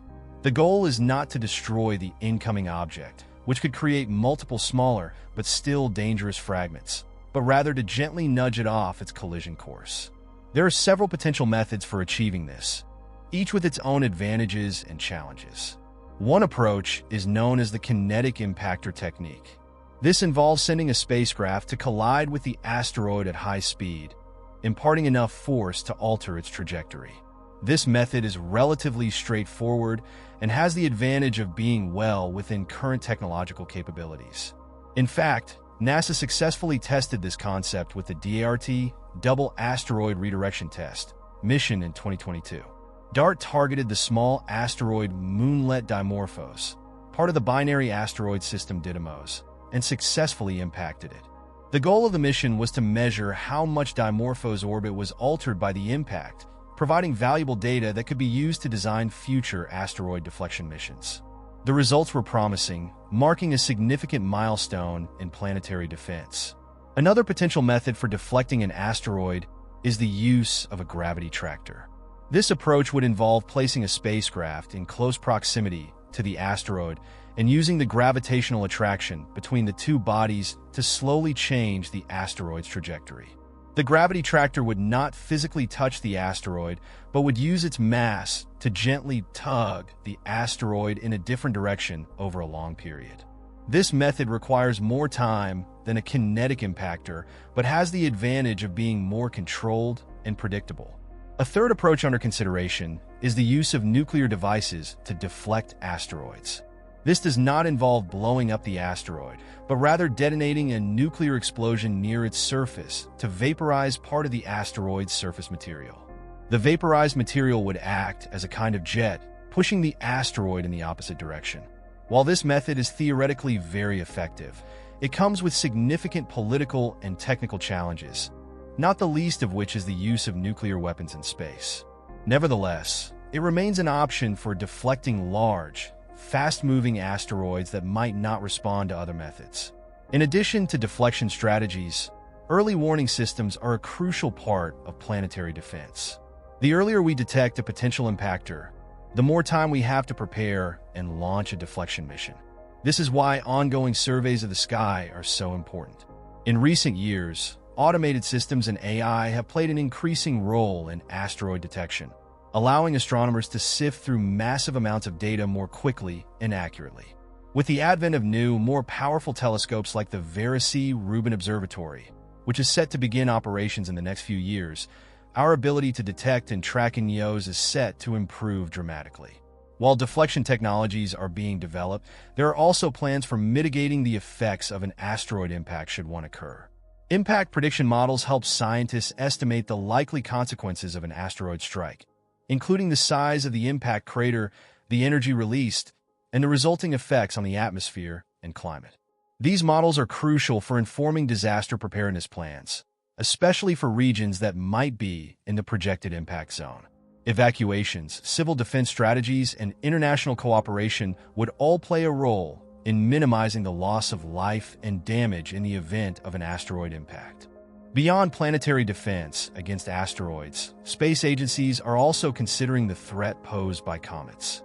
While asteroids are generally easier to track and predict, comets can pose a more unpredictable hazard due to their highly elliptical orbits. Comets originating from the distant reaches of the solar system, such as the Oort cloud, can appear with little warning, giving us much less time to react compared to NEOs. Comets also tend to travel at higher velocities than asteroids, meaning that even smaller comets could cause significant damage upon impact. Although the probability of a large comet impact is lower than that of an asteroid, the potential for devastation makes it a key concern for planetary defense. An often overlooked aspect of planetary defense is the need for international cooperation. The threat of an asteroid impact is not confined to any one country, and responding to such a threat will require coordinated efforts from space agencies, governments, and international organizations around the world. The United Nations Office for Outer Space Affairs, UNOOSA, plays a role in facilitating international collaboration on planetary defense, ensuring that countries work together to develop detection and deflection strategies. The International Asteroid Warning Network, IWN, and the Space Mission Planning Advisory Group, SMPAG, are also involved in coordinating efforts to protect Earth from asteroid and comet impacts. Looking further into the future, planetary defense may also become a concern as humanity begins to explore and settle other worlds. Just as Earth faces threats from space, so too might colonies on the Moon, Mars, or elsewhere in the solar system. Protecting these outposts from asteroid impacts will require the development of new defense systems that can operate in different gravitational environments and atmospheres. For example, Mars, with its thin atmosphere, offers less protection against smaller asteroids than Earth, meaning that even relatively small impacts could pose a significant threat to future colonies.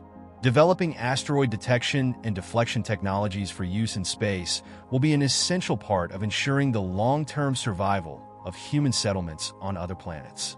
While the threat of asteroid impacts is real, it is important to note that space agencies are actively working to reduce this risk. The advancements in asteroid tracking, deflection technologies, and international collaboration give us a solid foundation for addressing the challenges of planetary defense. In the broader context of solar system exploration, planetary defense is not just about protecting Earth. It's about ensuring the survival of humanity as we expand our presence into the cosmos. The future of space exploration will undoubtedly involve the continual monitoring of potential threats, the development of new technologies to mitigate those threats, and the establishment of defense systems on other worlds. As we continue to push the boundaries of what is possible in space travel, we must also remain vigilant in safeguarding our planet and any future human habitats from the ever-present risks posed by the dynamic and unpredictable nature of the solar system. As we continue our journey through the wonders of the solar system, we begin to consider one of the most transformative and revolutionary ideas in space exploration: the concept of space mining and resource utilization. The idea of extracting valuable materials from asteroids, the moon, and other celestial bodies has long been a staple of science fiction, but today it is rapidly moving into the realm of scientific reality. Space mining promises not only to provide the resources necessary for future space exploration, but also to revolutionize industries on Earth, fundamentally altering how we think about resource management and sustainability. The vast majority of resources that drive modern economies, metals, minerals, water, and energy, are derived from Earth's finite reserves. However, the solar system is teeming with resources that could potentially be harvested, both to support human activities in space and to alleviate the growing strain on Earth's natural environment. The prospect of tapping into these off-world resources opens up extraordinary possibilities for economic development and human expansion beyond Earth, marking the beginning of what some have called the space economy. Asteroids are among the most promising targets for space mining, and their potential has already caught the attention of both space agencies and private companies. These space rocks contain a wealth of valuable materials, including metals like iron, nickel, and cobalt, as well as precious metals like platinum, gold, and rare earth elements. Some asteroids also contain vast amounts of water, a resource that could prove to be as valuable as any metal in the context of space exploration. One of the primary advantages of mining asteroids is the fact that they are relatively easy to access compared to other celestial bodies. Many asteroids, particularly those in the group known as near-Earth objects, NEOs, come close to Earth's orbit, making them prime targets for robotic missions. In addition, the low gravity of asteroids means that it would take much less energy to extract materials from them than from the surface of the Moon or Mars. Once harvested, these materials could be used in space to build infrastructure, provide fuel for spacecraft, or support life support systems, reducing the need for costly shipments of supplies from Earth. Several private companies, such as Planetary Resources and Deep Space Industries, have already made strides toward making asteroid mining a reality. Although the early stages of space mining are still focused on feasibility studies and proof-of-concept missions, the potential economic benefits are clear. Asteroids rich in platinum group metals, for example, could supply rare materials that are essential for high-tech industries on Earth, from electronics to renewable energy technologies. While the cost of transporting these materials back to Earth is currently prohibitive, future advancements in space transportation and robotic mining technology could make space mining an economically viable enterprise within the next few decades. Water, as mentioned earlier, is one of the most valuable resources that could be extracted from space. Not only is water essential for supporting human life, but it can also be broken down into hydrogen and oxygen, which can be used to create rocket fuel. This concept of in situ resource utilization, ISRU, the use of local resources to support space missions, could drastically reduce the cost of space exploration. Instead of launching all the necessary supplies from Earth, future missions could refuel at space depots, using water harvested from asteroids or the Moon to produce fuel. This would make long-duration missions to Mars, the asteroid belt, or even the outer planets much more feasible, allowing spacecraft to travel farther and faster without being tethered to Earth's limited supply chain. The Moon is another key target for space mining, particularly because of its proximity to Earth and the abundance of valuable resources in its surface and subsurface layers. One of the most significant discoveries in recent years is the presence of water ice at the lunar poles. This water could be used for life support and fuel production, similar to asteroid mining. In addition to water, the Moon also contains a wealth of metals and minerals, including titanium, iron, aluminum, and silicon, which could be used to build habitats, spacecraft, and other infrastructure in space. Perhaps the most intriguing resource on the Moon is helium-3, a rare isotope that could potentially be used as a fuel for nuclear fusion reactors. Fusion energy has long been seen as the holy grail of clean, limitless energy, and helium-3 offers a tantalizing potential fuel source. While fusion technology is still in its experimental stages, the extraction of helium-3 from the Moon could one day provide a nearly inexhaustible supply of energy, both for use on Earth and for future space colonies. Several countries, including China and Russia, have expressed interest in mining helium-3 from the Moon, and future lunar missions may play a key role in unlocking this valuable resource. However, space mining is not without its challenges, both technical and legal. Extracting resources from celestial bodies presents significant engineering hurdles. Operating machinery in the harsh environments of space, where temperatures can swing dramatically, radiation levels are high, and there is little to no atmosphere, requires new technologies and materials capable of withstanding these conditions. Robotics and automation will likely play a central role in space mining operations, as human miners would face significant risks and logistical difficulties in operating on the surface of asteroids or the Moon. In addition to the technical challenges, space mining raises complex legal and ethical questions. The Outer Space Treaty of 1967, to which most spacefaring nations are signatories, establishes that outer space, including the Moon and other celestial bodies, is not subject to national appropriation by any means. This means that no country can claim ownership of an asteroid or a region of the Moon. However, the treaty does not explicitly address the issue of resource extraction, leading to debates about whether private companies or nations have the right to mine celestial bodies and profit from those resources. In 2015, the United States passed the Space Resource Exploration and Utilization Act, which grants U.S. companies the right to own and sell resources they extract from space. Luxembourg followed suit with similar legislation, and other countries are considering their own space mining laws. However, this legal framework remains incomplete, and there are concerns about how space mining could affect international relations and the future of space exploration.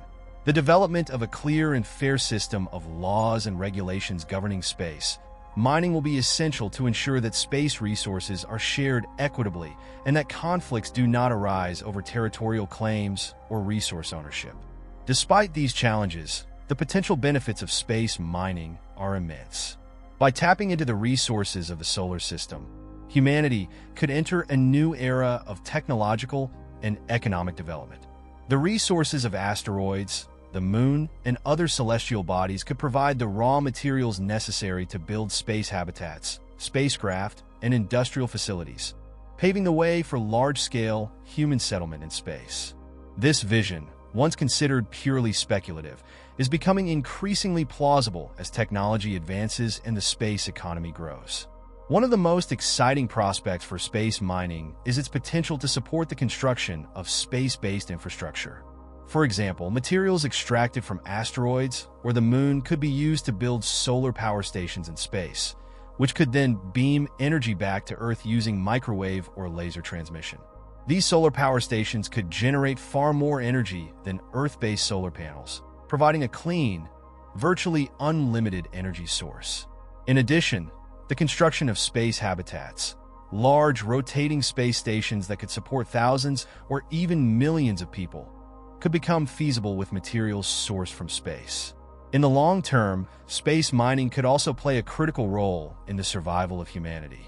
As Earth's population continues to grow and its resources become increasingly strained, the ability to access the vast resources of space could provide a lifeline for future generations.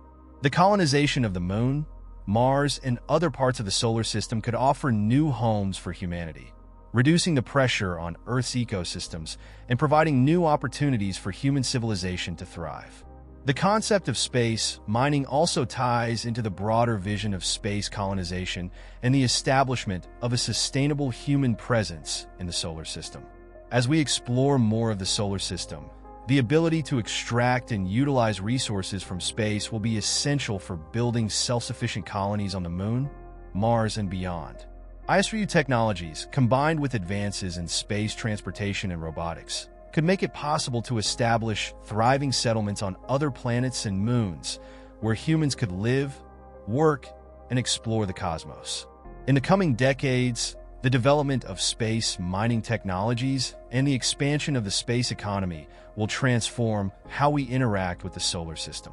What was once the domain of science fiction, asteroid mining, lunar colonies, and space-based industries, is becoming a reality, driven by innovation and a growing recognition of the opportunities that space offers. The solar system is rich with untapped resources, and as we learn to harness them, humanity's future in space becomes ever brighter. Ultimately, space mining is about more than just extracting materials. It is about expanding the horizons of human potential. By unlocking the resources of the solar system, we will not only fuel our technological progress, but also open new doors for exploration, discovery, and the creation of a multi-planetary civilization. As we reach out into the solar system, space mining will be a critical step in turning the dream of living and working among the stars into a reality. As we continue exploring the transformative potential of space exploration, another groundbreaking concept emerges: space habitats. The idea of humans living and working beyond Earth is no longer a distant dream, but a real possibility. Thanks to advancements in technology and our growing understanding of how to create sustainable environments in space, space habitats are envisioned as self-sustaining structures that could serve as homes for astronauts and eventually entire human communities on other planets, moons, or even in space itself. These habitats are key to enabling long-term human exploration, settlement, and economic development throughout the solar system. Space habitats are not just about providing shelter in space. They represent the future of humanity as a multi-planetary species. Establishing these habitats involves solving some of the most complex challenges in engineering, biology, and life sciences. The environments we encounter in space are vastly different from Earth's, with challenges ranging from the lack of gravity to extreme radiation and the absence of a breathable atmosphere.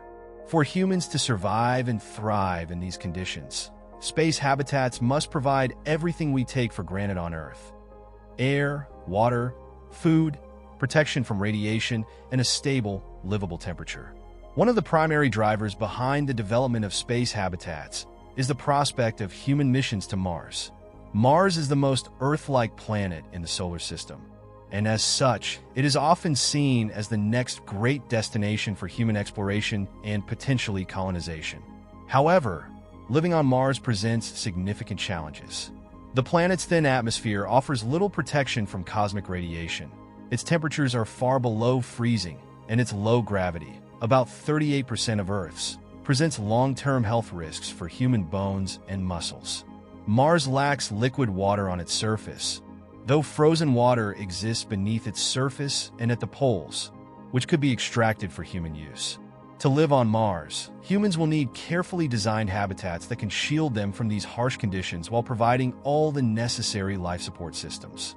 One potential solution is to build underground or partially buried habitats to protect against radiation and extreme temperature fluctuations. By constructing habitats beneath the surface, settlers could take advantage of the insulating properties of Martian soil, regolith, while avoiding the need for heavy radiation shielding above ground. NASA and other space agencies have explored the idea of using lava tubes, large, naturally occurring tunnels formed by volcanic activity on Mars, as ready-made shelters. These lava tubes could be sealed off and outfitted with life support systems, creating safe environments for long-term habitation. Another approach is the use of 3D printing technology to build habitats directly on the Martian surface using local materials. NASA has sponsored competitions to design 3D printed habitats for Mars, focusing on designs that use Martian regolith as the primary construction material. This approach, known as in situ resource utilization (ISRU), would reduce the need to transport building materials from Earth, making the construction of habitats on Mars more feasible and cost-effective. 3D printed habitats could also be more easily adapted to the specific conditions of Mars, allowing for the creation of structures that are both functional and resilient in the face of the planet's extreme environment. In addition to Mars, the Moon is also a prime candidate for the development of space habitats. The Moon is much closer to Earth than Mars, making it an ideal location for testing habitat technologies that could one day be used on more distant planets. NASA's Artemis program aims to establish a sustainable human presence on the Moon by the end of the decade, and space habitats will be central to this effort. Unlike Mars, the Moon has no atmosphere to protect against radiation and meteoroids, so lunar habitats will need to be built with robust shielding and life support systems. The presence of water ice at the Moon's poles is a key resource that could be used to support life and create fuel, similar to the plans for Mars. One of the most exciting developments in space habitats is the idea of large, rotating space stations designed to create artificial gravity. These space habitats, often referred to as O'Neill cylinders or Stanford toruses, would be massive, rotating structures that simulate gravity through centrifugal force. Inside these stations, humans could live and work in a gravity environment similar to that of Earth, reducing the long-term health risks associated with zero or low gravity. These habitats would be self-sustaining, with closed-loop life support systems that recycle air, water, and waste. They could also feature agriculture systems, allowing for the growth of food in space. Artificial gravity is particularly important because one of the greatest challenges of long-term space habitation is the effect of low gravity on the human body. Prolonged exposure to microgravity, as experienced by astronauts on the International Space Station, ISS, leads to muscle atrophy, bone density loss, and other health issues. While astronauts aboard the ISS undergo rigorous exercise routines to mitigate these effects, it is not a perfect solution. In the context of space colonization, where people may live in space for years, or even their entire lives, creating environments with artificial gravity will be essential for maintaining human health and well-being. Beyond the technical and biological challenges, space habitats also present unique opportunities for new types of social and economic development. As we move toward the establishment of permanent human settlements in space, we will need to consider how these new communities will be structured.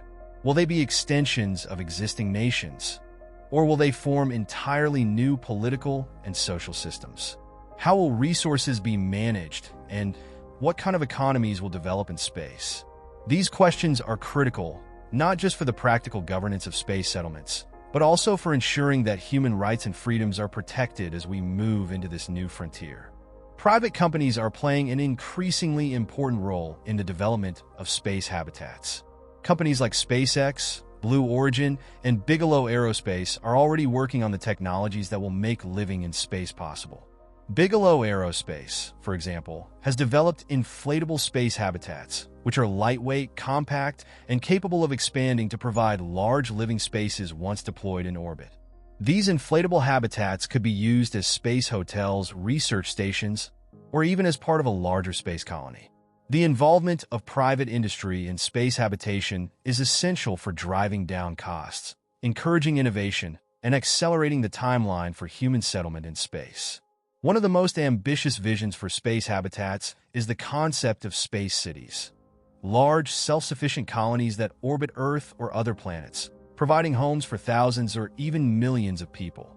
These space cities could be the next stage in human civilization, allowing humanity to expand beyond the confines of Earth and create new societies in the cosmos. Space cities could serve as hubs for scientific research, industry, and trade, enabling humans to explore the solar system while fostering new types of economies and cultures. The construction of such space cities would require enormous technological and logistical efforts, but the potential benefits are equally immense. The establishment of space habitats also raises ethical and environmental considerations. How should we balance the desire to explore and colonize space with the need to preserve the pristine environments of other worlds? As we develop the technology to live in space, we must also ensure that we are not harming the ecosystems of planets like Mars or moons like Europa, which could potentially harbor microbial life. The principles of planetary protection, avoiding contamination of other worlds, will be essential as we expand human activities in the solar system. At the same time, space habitats offer the potential to reduce humanity's impact on Earth by providing new opportunities for economic growth and resource management in space. Space habitats are not only about survival, they are about thriving in the vastness of space. As we move beyond Earth, we have the opportunity to create new types of environments, communities, and ways of living. Space habitats will enable humans to explore the solar system, unlock its resources, and build a future where living and working in space is not just a dream, but a reality. As the development of space habitats progresses, we can expect to see early prototypes tested on the ISS, the Moon, and Mars. These initial habitats will likely be small, modular units designed to support limited numbers of astronauts for specific missions. Over time, as technology improves and we gain more experience living and working in space, larger, more permanent habitats will be built, eventually leading to the creation of thriving space colonies. The idea of living in space is one of the most exciting and profound concepts in human history. Space habitats represent the next stage of human evolution, where we expand beyond our home planet and become a multi-planetary species. They offer the potential for new opportunities, new challenges, and new ways of thinking about what it means to be human. The solar system is vast, and the possibilities for exploration and settlement are endless. With space habitats, we are taking the first steps toward turning those possibilities into reality, creating a future where humanity can live, work, and thrive among the stars. As we delve deeper into the concept of space exploration, another transformative area emerges: interstellar travel. While humanity has made tremendous strides in exploring our solar system, the idea of reaching other star systems has captivated our imagination for centuries. The sheer scale of the distances involved, the energy required, and the technological challenges are staggering. But the dream of traveling beyond the boundaries of our solar system and exploring distant stars remains one of the most profound and ambitious goals of modern science. Interstellar travel represents the ultimate frontier in space exploration, and achieving it would not only redefine our technological capabilities, but also reshape our understanding of the universe and our place within it.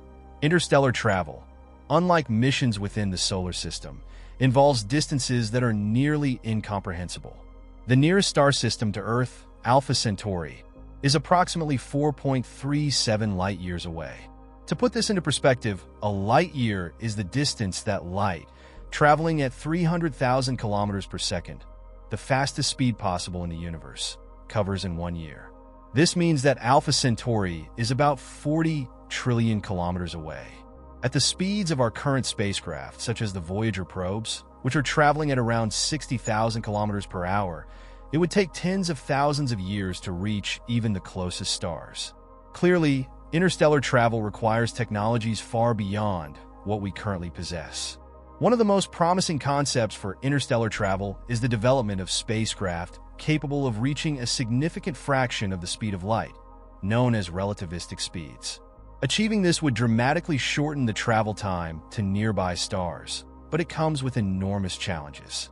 The primary limitation is energy. As an object approaches the speed of light, the amount of energy required to continue accelerating it increases exponentially. This means that the energy demands for interstellar travel are immense, far greater than anything we have ever achieved. Several propulsion systems have been proposed as potential candidates for interstellar travel. One of the most well-known is nuclear propulsion, which could theoretically provide the high levels of thrust and efficiency needed for long-distance space travel. Nuclear fusion, the process that powers the sun, could offer a nearly limitless source of energy. If we can harness controlled fusion on a spacecraft, it could provide the necessary energy to propel a ship to speeds much faster than conventional rockets. However, while significant progress has been made in fusion research on Earth, we are still decades away from developing a fusion reactor small and efficient enough for use in space. Another advanced concept is the idea of using antimatter as a propulsion source. When matter and antimatter collide, they annihilate each other, releasing massive amounts of energy. An antimatter-powered spacecraft could, in theory, achieve extremely high speeds, potentially reaching a significant percentage of the speed of light. However, the production and storage of antimatter are currently major technological challenges. Even though small amounts of antimatter have been produced in laboratories, scaling this up to the levels needed for propulsion and safely storing it aboard a spacecraft remains a distant goal. Light sails, also known as solar sails or laser sails, offer another intriguing possibility for interstellar travel. This concept involves propelling a spacecraft using the pressure of light itself, either from the sun or from powerful lasers directed at the sail from Earth. Light sails work by capturing the momentum of photons, particles of light, which impart a small amount of force when they strike the sail. Over time, this continuous pressure can accelerate a spacecraft to high speeds. In 2016, the Breakthrough Starshot Initiative, funded by Yuri Milner and supported by physicist Stephen Hawking, proposed using light sails to send tiny, gram-sized probes to Alpha Centauri. These probes would be accelerated by powerful Earth-based lasers, potentially reaching up to 20% of the speed of light, allowing them to reach Alpha Centauri in just over 20 years. While Breakthrough Starshot represents a bold and ambitious project, it highlights the potential for using light sails to achieve interstellar travel, even if only for small probes in the near future. Another concept involves harnessing the immense energy of black holes for propulsion. The idea of a black hole drive, or warp drive, takes inspiration from the general theory of relativity, where space-time can be distorted by massive gravitational fields. In theory, a spacecraft could use the extreme gravitational forces near a black hole to warp space around it, effectively shortening the distance between 2 points. This concept is highly speculative and would require advanced technologies and an understanding of physics far beyond what we currently possess. However, it remains an area of interest for theoretical physicists who are exploring the limits of general relativity and the possibilities of faster-than-light travel. One of the most famous speculative ideas for interstellar travel is the concept of a warp drive, popularized by science fiction franchises like Star Trek. In this scenario, a spacecraft would travel faster than light by warping the fabric of space-time itself. While the idea may seem far-fetched, it is based on real principles of physics. In 1994, physicist Miguel Alcubierre proposed a theoretical model for a warp drive that would involve contracting space in front of the spacecraft and expanding it behind the spacecraft, effectively allowing the ship to move faster than light without violating the laws of relativity. However, this model requires the existence of exotic matter with negative energy density, a substance that has not yet been discovered. The concept of a warp drive remains speculative, but it has inspired physicists to explore the boundaries of our understanding of space-time. While faster-than-light travel remains a theoretical possibility, the more immediate goal of interstellar travel is likely to involve missions that take decades or centuries to complete. One approach to dealing with the long travel times is the idea of generational ships, or world ships, which would carry entire human communities on multi-generational journeys to distant star systems. These massive spacecraft would be self-sustaining, providing food, water, and other necessities for the crew over the course of centuries. Life aboard a generational ship would resemble life in a small, enclosed colony, where the descendants of the original crew would continue the mission until they arrived at their destination. While the concept of generational ships raises significant social, psychological, and technical challenges, it offers a plausible solution for interstellar travel in the absence of faster-than-light propulsion. Another concept for interstellar travel is cryogenic sleep or suspended animation, in which astronauts would be placed in a state of hibernation for the duration of the journey. This would allow humans to survive the long travel times involved in interstellar missions without aging or experiencing the psychological effects of isolation and confinement. While suspended animation is a common trope in science fiction, the technology required to safely and effectively induce long-term hibernation in humans does not yet exist. However, research into cryogenics, metabolic control, and induced torpor is ongoing, and some scientists believe that suspended animation could be a viable option for future interstellar missions. Interstellar travel also poses significant challenges beyond propulsion and life support. Communication with spacecraft traveling to distant stars will become increasingly difficult as the distances grow. Even at the speed of light, signals to and from a spacecraft near Alpha Centauri would take more than 4 years to reach Earth, making real-time communication impossible. Mission planners will need to develop autonomous systems that allow spacecraft to make decisions on their own without relying on Earth-based control. Advances in artificial intelligence, AI, and robotics will be essential for enabling spacecraft to navigate, perform scientific research, and deal with unexpected challenges during interstellar missions. Despite the challenges, the potential rewards of interstellar travel are immense. The discovery of exoplanets in recent years has shown that there are likely billions of planets orbiting stars throughout the galaxy, many of which may have conditions suitable for life. Reaching these distant worlds would allow humanity to explore entirely new ecosystems, study alien life forms, and potentially find planets that could be colonized by future generations.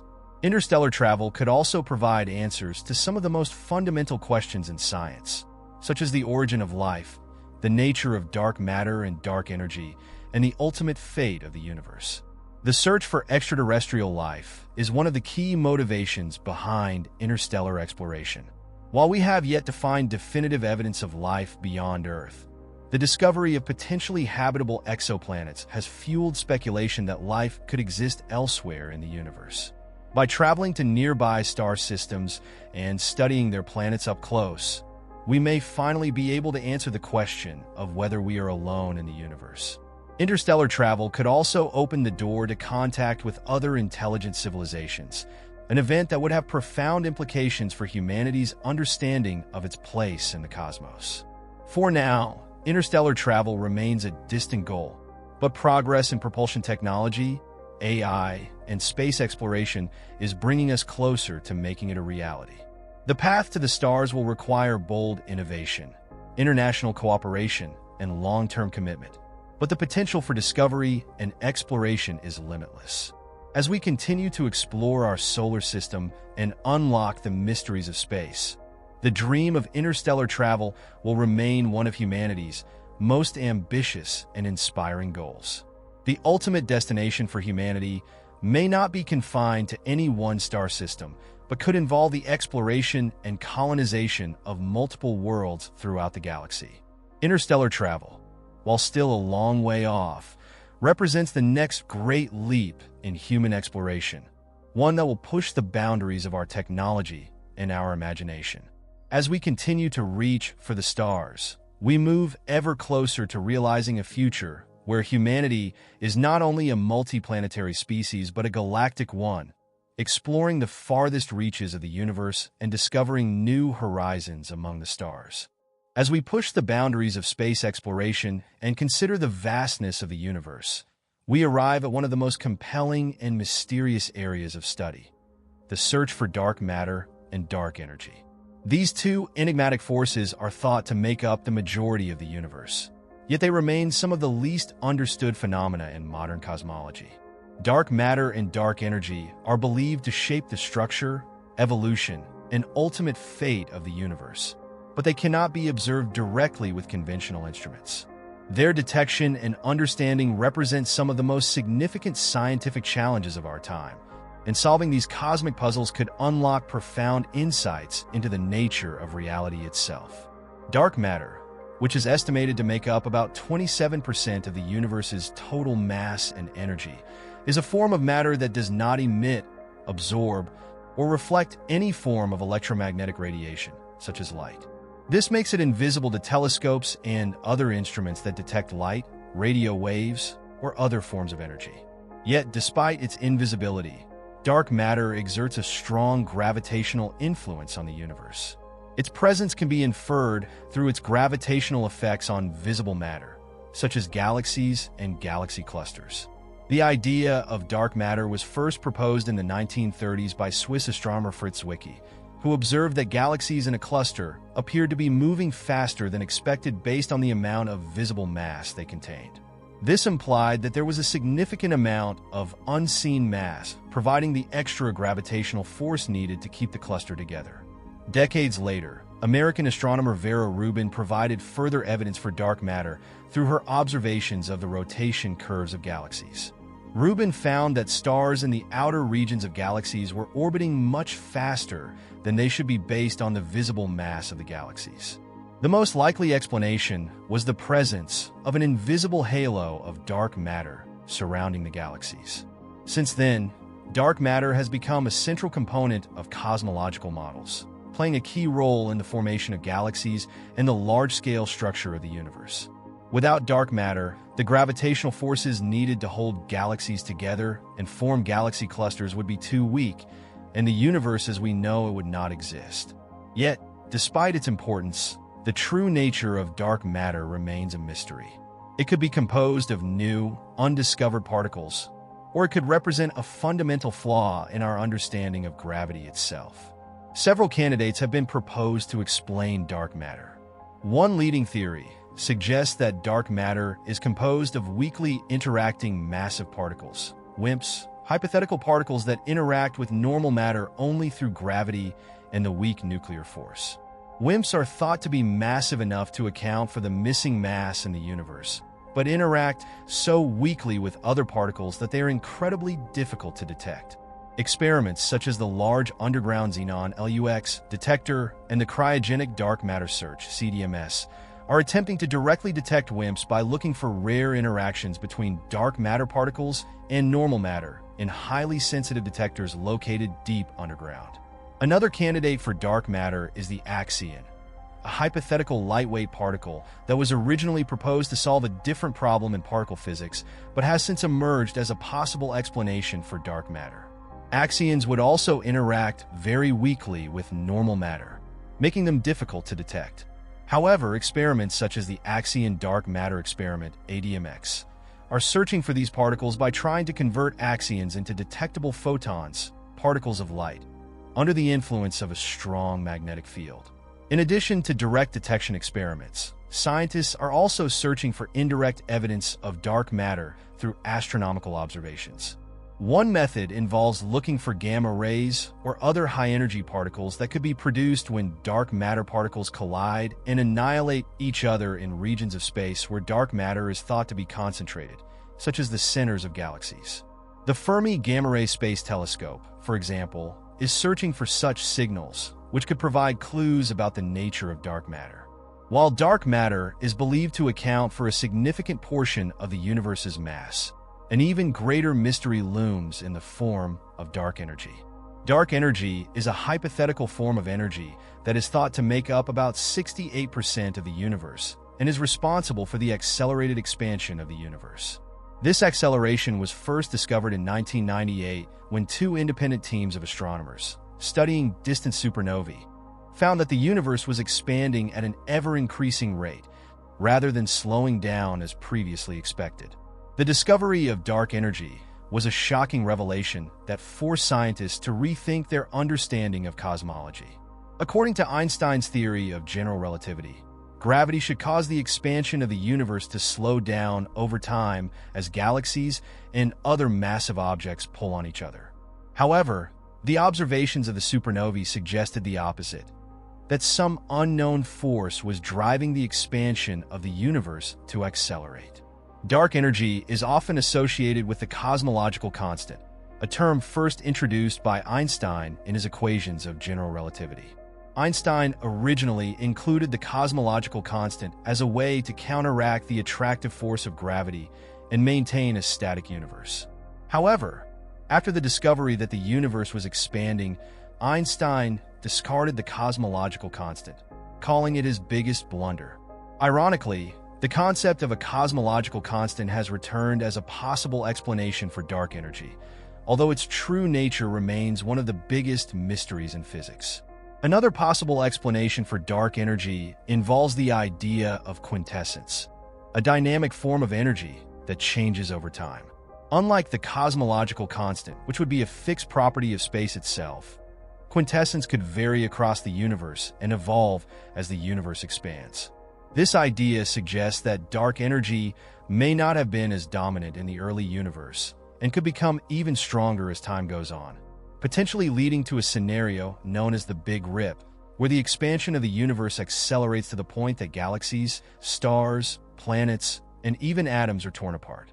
The effects of dark energy are most evident on the largest scales of the universe, where it is driving galaxies apart at an ever-increasing rate. However, because dark energy interacts so weakly with matter and radiation, its direct detection remains elusive. Understanding dark energy will likely require new physics beyond our current theories, and the search for its true nature is one of the most active areas of research in cosmology. The implications of dark matter and dark energy go far beyond their roles in shaping the universe's structure and expansion. If these forces can be understood and harnessed, they could open up entirely new possibilities for technology and our understanding of the laws of nature. For example, some scientists have speculated that understanding dark matter could lead to breakthroughs in energy generation or even new forms of propulsion for space travel. The search for dark matter and dark energy is also closely linked to the broader quest to unify the four fundamental forces of nature: gravity, electromagnetism, the weak nuclear force, and the strong nuclear force. While the standard model of particle physics successfully describes three of these forces, it does not incorporate gravity, nor does it explain dark matter or dark energy. Many physicists believe that finding a unified theory, often referred to as a theory of everything, will require solving the mysteries of dark matter and dark energy. One of the most exciting aspects of the search for dark matter and dark energy is the possibility that they may represent entirely new forms of matter and energy beyond anything we have ever encountered. If this is the case, it could revolutionize our understanding of the universe and lead to entirely new branches of physics. The future of research into dark matter and dark energy will involve a combination of experimental, observational, and theoretical approaches. Ground-based observatories like the Vera-C-Rubin Observatory, which will conduct the Legacy Survey of Space and Time, LSST, and space-based missions like the upcoming Euclid and Roman space telescopes, will provide unprecedented data on the distribution of dark matter and the effects of dark energy on the large-scale structure of the universe.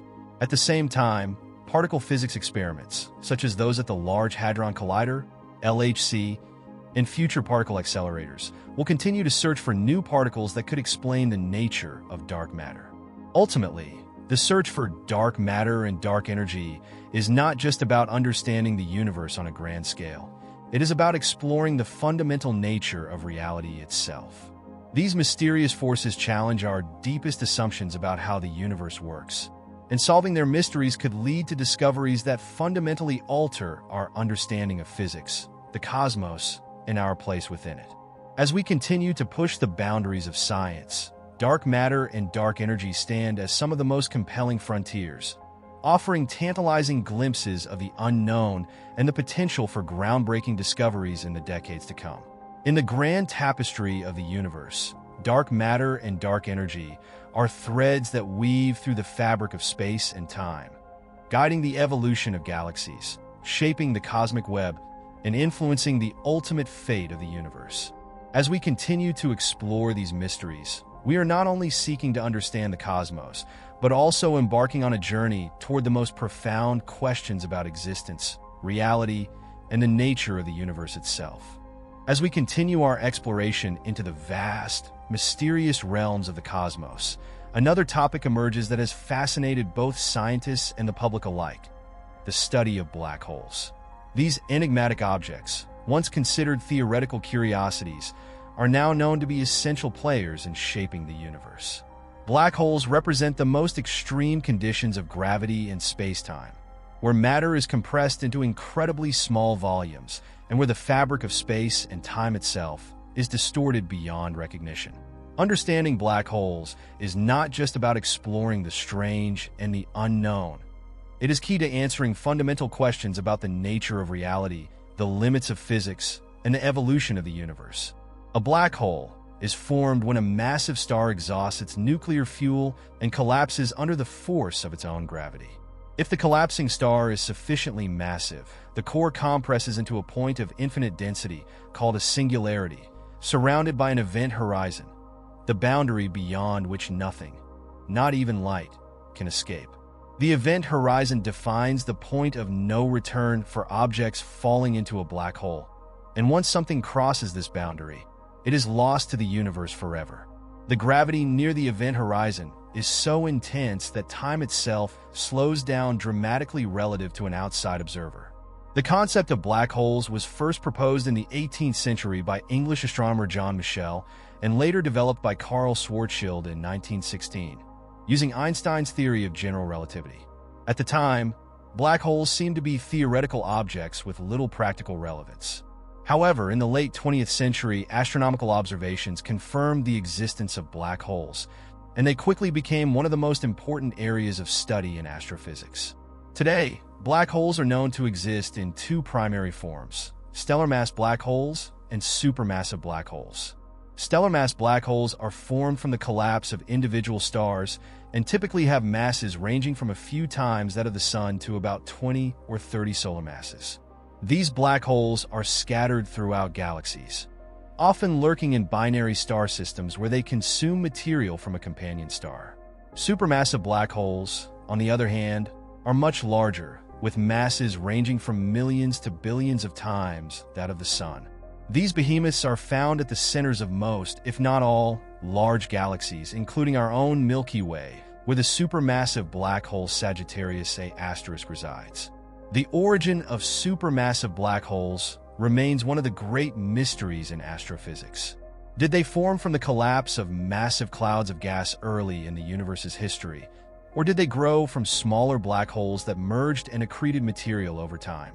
Understanding how these enormous objects formed and evolved is a key question in modern astrophysics.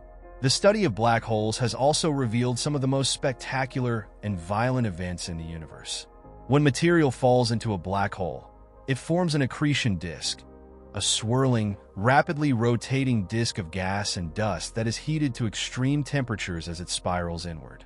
As the material nears the event horizon, it emits vast amounts of energy in the form of X-rays and gamma rays.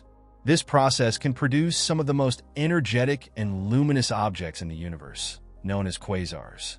Quasars are powered by supermassive black holes that are actively consuming surrounding material, and they can outshine entire galaxies, making them visible from billions of light years away. In 2019, one of the most significant breakthroughs in black hole research occurred when the Event Horizon Telescope, EHT, a network of radio telescopes around the world, captured the first-ever image of a black hole shadow. The image, showing a bright ring of light surrounding the dark silhouette of the black hole at the center of the galaxy M87, provided direct visual evidence of the existence of an event horizon and confirmed predictions made by Einstein's theory of general relativity. This achievement marked a historic moment in astrophysics and demonstrated the incredible power of modern observational techniques. While black holes are often portrayed as cosmic vacuum cleaners, sucking up everything in their path, the reality is more nuanced. A black hole's gravitational pull only affects objects that come close to it. At greater distances, the gravitational influence of a black hole behaves like that of any other object with the same mass. For example, if the Sun were suddenly replaced by a black hole of the same mass, Earth's orbit would remain unchanged, though, of course, without sunlight, life on Earth would not survive. Despite their reputation for destruction, black holes also play a creative role in the universe. They are thought to be critical in regulating the growth of galaxies. Observations have shown that the mass of a supermassive black hole at the center of a galaxy is closely related to the mass of the galaxy's central bulge, suggesting a direct link between black hole activity and galaxy formation. Black holes can influence the distribution of matter in galaxies through powerful jets of charged particles, which are launched from the vicinity of the event horizon. These jets can travel vast distances, depositing energy into the surrounding gas and regulating star formation. In this way, black holes help shape the structure and evolution of galaxies over billions of years. Beyond their role in astrophysics, black holes also challenge our understanding of the fundamental laws of physics. One of the most profound questions about black holes concerns the fate of information that falls into them. According to the laws of quantum mechanics, information about the physical state of a system cannot be destroyed. However, when an object falls into a black hole, it appears to vanish from the observable universe, leading to what is known as the information paradox. This paradox was famously debated by physicists Stephen Hawking and Leonard Susskind. Hawking initially argued that information was lost forever inside a black hole, a conclusion that contradicted the principles of quantum mechanics. However, later research, including developments in string theory and quantum gravity, suggested that the information might be preserved in some form, possibly encoded in the event horizon itself or in the radiation emitted by black holes, known as Hawking radiation. Hawking radiation, first proposed by Stephen Hawking in 1974, is a theoretical prediction that black holes can emit tiny amounts of radiation due to quantum effects near the event horizon. Over incredibly long periods, this radiation would cause a black hole to lose mass and eventually evaporate. While Hawking radiation has not yet been observed directly, its existence would have profound implications for our understanding of quantum mechanics, thermodynamics, and the nature of black holes. The study of black holes has also inspired new ideas about the nature of space and time. One of the most speculative but intriguing concepts is the idea that black holes could serve as gateways to other regions of the universe, or even other universes. Some physicists have proposed that a black hole could be connected to a white hole, a hypothetical object that expels matter and energy through a wormhole, a tunnel-like structure in space-time. While wormholes remain theoretical and are fraught with challenges, such as their stability, they represent a fascinating possibility for future exploration. Black holes are also linked to the study of gravitational waves, ripples in space-time caused by the acceleration of massive objects. In 2015, the Laser Interferometer Gravitational Wave Observatory, LIGO, made the first direct detection of gravitational waves, confirming a major prediction of Einstein's general relativity. The waves were generated by the merger of two stellar mass black holes, each about 30 times the mass of the Sun. This discovery opened a new era in astronomy, allowing scientists to observe cosmic events that are invisible to traditional telescopes. Since then, LIGO and its European counterpart, Virgo, have detected multiple black hole mergers, providing new insights into the population of black holes in the universe. The future of black hole research is full of exciting possibilities. As telescopes become more powerful and our ability to detect gravitational waves improves, we will continue to learn more about the mysterious nature of black holes. Projects like the Event Horizon Telescope will aim to capture even more detailed images of black holes, including the one at the center of our own galaxy, Sagittarius A star. These observations will help scientists test general relativity under extreme conditions and search for deviations that could point to new physics. At the same time, theoretical physicists are working to reconcile general relativity, which describes gravity on large scales, with quantum mechanics, which governs the behavior of particles on the smallest scales. Black holes are the perfect laboratory for testing these theories, as they combine both gravity and quantum effects in extreme ways. The quest to understand black holes is not just about studying specific objects in space. It is about pushing the limits of our understanding of the universe and developing a deeper, more unified theory of physics. In the long run, black holes may even hold clues about the ultimate fate of the universe.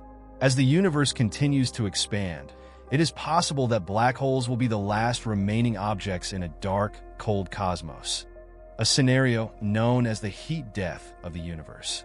Eventually, even black holes themselves could evaporate through Hawking radiation, leaving behind a universe devoid of any matter or energy. Alternatively, black holes could play a role in cosmic rebirth, as some theories suggest that the end of one universe could give rise to another, with black holes serving as seeds for future galaxies. In every sense, black holes represent the frontier of our understanding of the cosmos. They challenge our theories, inspire our imaginations, and offer a glimpse into the most extreme and fascinating aspects of nature. As we continue to explore these mysterious objects, we are likely to uncover new and unexpected insights into the workings of the universe. Insights that may one day lead to a deeper understanding of space, time, and the fundamental laws of reality. As we continue our journey into the most profound mysteries of the cosmos, we reach the topic of the multiverse.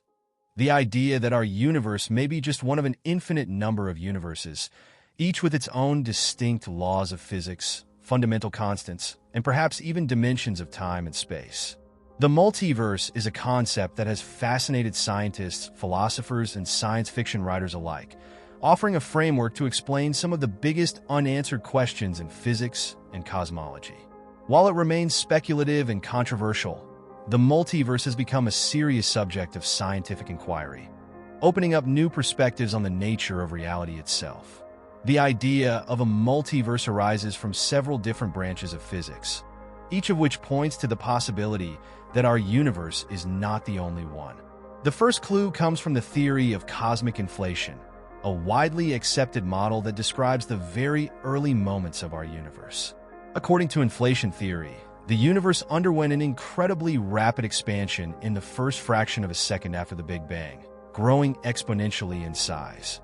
This period of inflation is thought to have ended in our observable universe, but according to some models, inflation may not have stopped everywhere.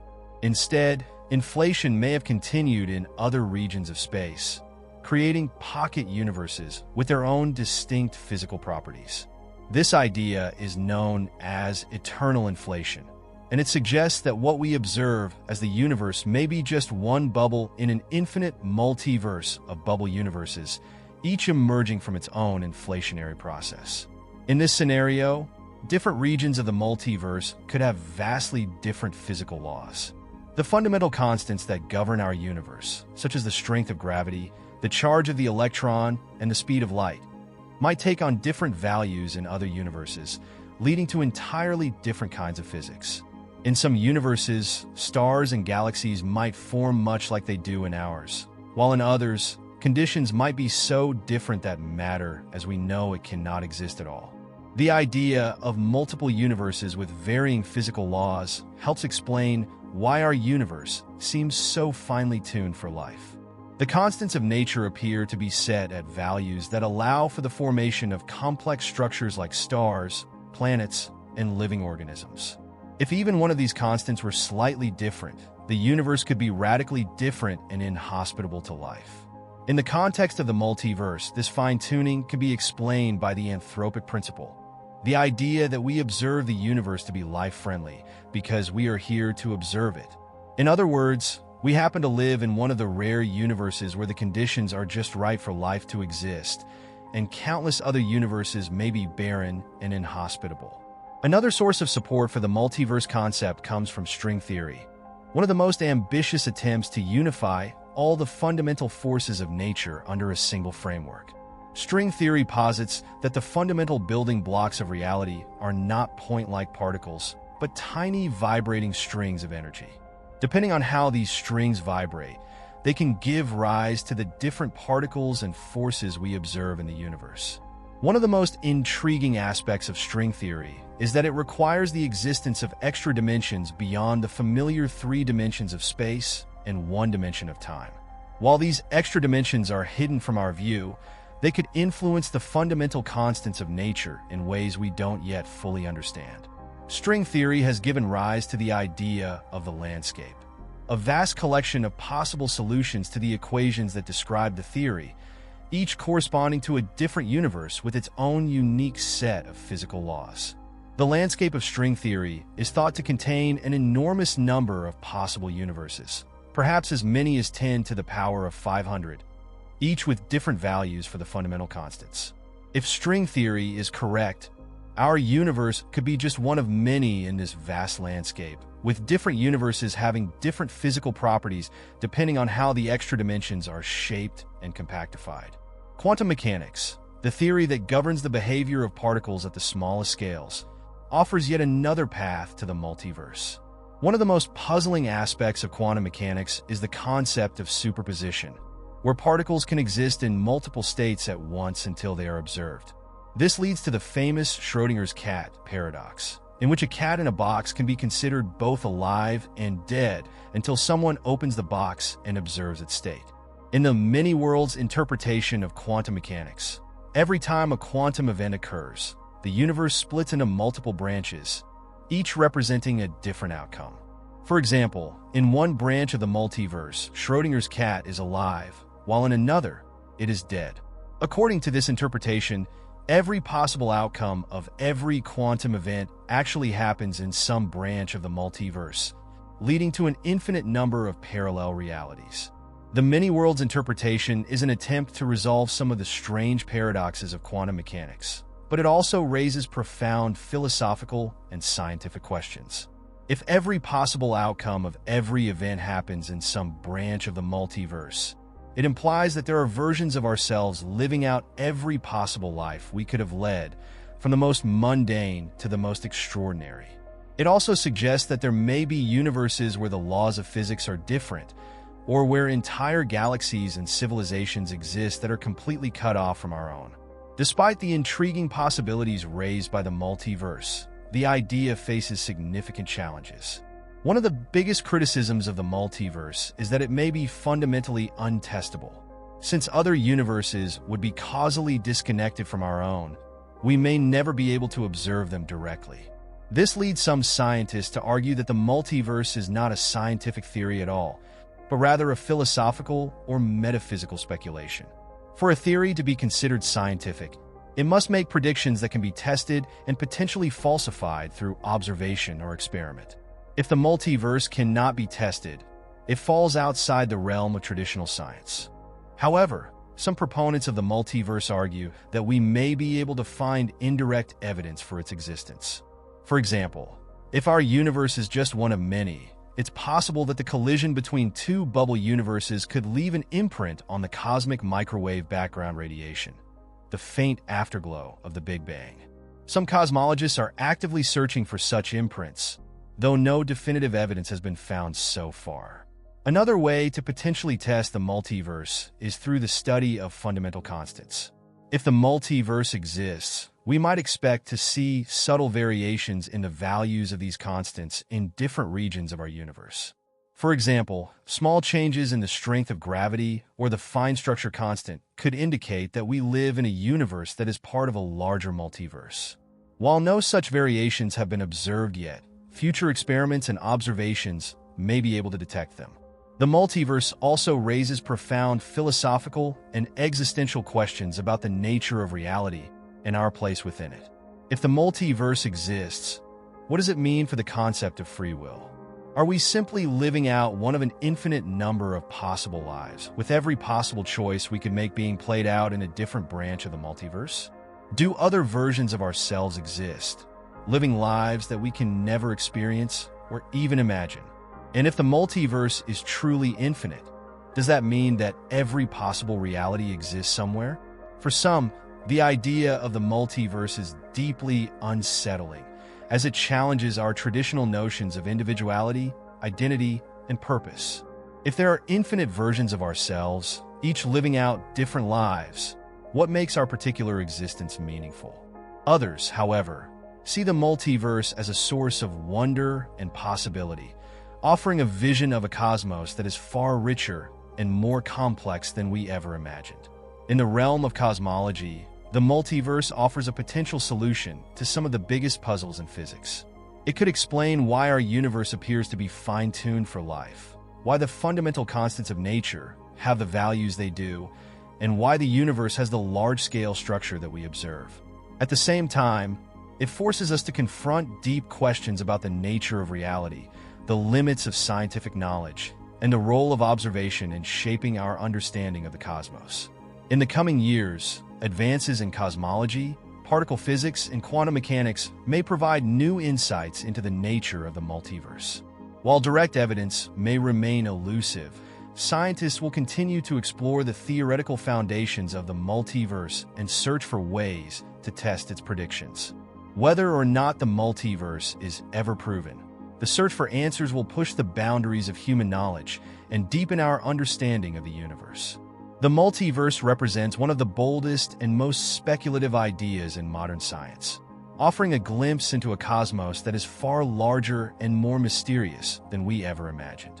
If true, the existence of a multiverse would fundamentally alter our understanding of reality, raising profound questions about the nature of existence, the meaning of life, and the ultimate fate of the universe. As we continue to explore the farthest reaches of space and time, the possibility of the multiverse reminds us that the universe, no matter how vast and infinite it may seem, may be only the beginning of an even greater reality waiting to be discovered. As we continue to explore the mysteries of the cosmos, we encounter another topic that touches on the most fundamental questions about existence: the nature of time. Time is a concept so deeply embedded in our everyday experience that we rarely stop to consider its complexities. Yet, in the context of modern physics, time is far more than just a way to measure the sequence of events. It is intricately woven into the fabric of the universe, connected to space, gravity, and even the possibility of time travel. Understanding time is one of the great challenges in physics, and unraveling its mysteries could profoundly alter our perception of reality. To begin with, our understanding of time underwent a radical shift with Albert Einstein's theory of relativity in the early 20th century. Before Einstein, time was considered to be absolute, an unchanging backdrop against which events unfolded, as envisioned by Isaac Newton. In Newtonian mechanics, time flows uniformly for all observers, regardless of their location or motion. This classical view of time was intuitive and aligned with everyday experience, but it turned out to be incomplete. Einstein's theory of special relativity shattered this notion by revealing that time is not absolute but relative. According to special relativity, the passage of time depends on the relative motion of observers. The faster an object moves, the slower time passes for it compared to someone at rest. This effect, known as time dilation, becomes significant at speeds approaching the speed of light. For instance, astronauts traveling at near-light speeds would experience time much more slowly than people on Earth. A few years might pass for the astronauts, while decades or even centuries could pass on Earth. This mind-bending effect has been confirmed by experiments involving atomic clocks on high-speed jets and satellites.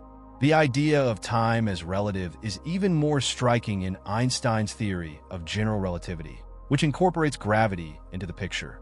General relativity shows that massive objects like stars and planets warp the fabric of space and time, creating what we perceive as gravity. In this framework, time is intertwined with space to form a four-dimensional entity called spacetime. The presence of mass or energy distorts spacetime, and this curvature affects the flow of time itself. Near a massive object like a black hole, time slows down dramatically due to the intense gravitational field. This effect, called gravitational time dilation, has been observed in various contexts, including near the surface of the Earth and in space.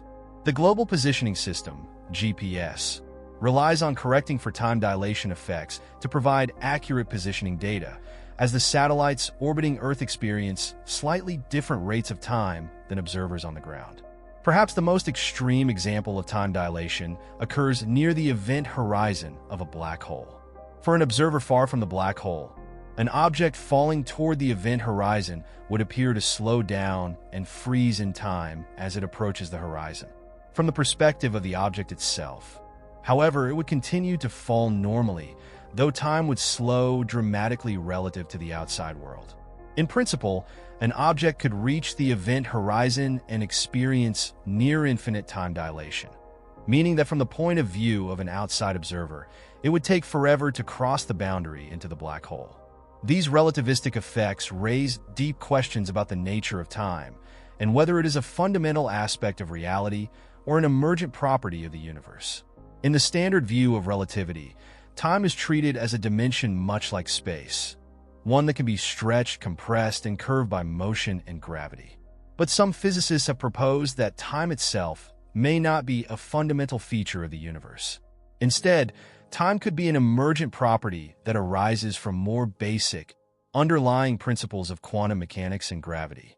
In this view, the flow of time might be an illusion, a byproduct of the way we perceive the universe at macroscopic scales, while at the most fundamental level, the universe could be timeless.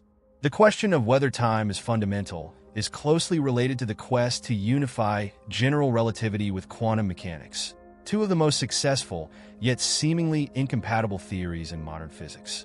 General relativity describes the large-scale structure of the universe, including gravity, while quantum mechanics governs the behavior of particles at the smallest scales. Reconciling these two frameworks into a single theory of quantum gravity is one of the greatest unsolved problems in physics, and the nature of time is expected to play a crucial role in this unification. One leading candidate for a theory of quantum gravity is string theory, which suggests that the fundamental building blocks of the universe are not particles but tiny, vibrating strings of energy. In string theory, the familiar dimensions of space and time are just part of a much larger, multidimensional structure. Some versions of string theory suggest that there could be hidden dimensions beyond the three we experience in space and the one we experience as time. These extra dimensions might be curled up so tightly that we do not perceive them directly, but they could influence the fundamental constants of nature and even the nature of time itself. Another approach to quantum gravity is loop quantum gravity, which attempts to quantize spacetime itself. In this theory, spacetime is not continuous but made up of discrete chunks at the smallest scales, known as the Planck scale. Time in this framework might also be quantized, meaning that there could be a smallest possible unit of time, below which the concept of time, as we know it, breaks down. This could radically change our understanding of how time works at the quantum level and how it interacts with the fabric of the universe. The study of time also opens up the tantalizing possibility of time travel. While time travel is a popular theme in science fiction, it has a basis in the laws of physics, particularly in the framework of general relativity. The equations of general relativity allow for the existence of closed time-like curves, paths through space-time that loop back on themselves, allowing an object or observer to travel into the past and return to the present. These closed time-like curves are theoretical constructs that could exist in certain exotic spacetimes, such as those containing rotating black holes or cosmic strings, hypothetical defects in spacetime that could have formed in the early universe. One of the most famous solutions to Einstein's equations that permits time travel is the Kerr black hole, a rotating black hole with a ring-shaped singularity. In theory, an observer could pass through the ring without being destroyed and emerge in a different region of space-time or even a different time. Another theoretical construct is the wormhole, a shortcut through space-time that could, in principle, connect distant points in space or time. If wormholes exist, they could provide a means of traveling not only across vast distances, but also into the past or future. However, the practical challenges of creating or traversing a wormhole are enormous, and no evidence for such structures has been found. The possibility of time travel raises profound paradoxes, such as the famous grandfather paradox, in which a time traveler could go back in time and prevent their own grandfather from meeting their grandmother, thereby preventing the traveler's own birth. How can the laws of physics accommodate such paradoxes? One proposed solution is the idea of consistent histories, which suggests that the universe is self-consistent, meaning that any actions taken by a time traveler in the past would already be part of history, and therefore the traveler could not alter the timeline in a way that would create a paradox. Another possibility is that time travel could lead to the creation of parallel universes. In this scenario, traveling into the past would not change the traveler's original timeline, but instead create a new, branching timeline in a parallel universe. This idea aligns with the many worlds interpretation of quantum mechanics, which suggests that every quantum event leads to the creation of multiple, branching universes. In this view, time travel would involve moving between different branches of the multiverse rather than altering the past in a single, fixed timeline. While time travel remains speculative, there is strong evidence that time is not as straightforward as our everyday experience suggests.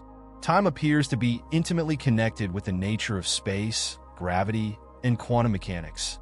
And understanding its true nature may require a complete overhaul of our understanding of physics. Whether time is fundamental or emergent, continuous or discrete, it remains one of the deepest mysteries in science.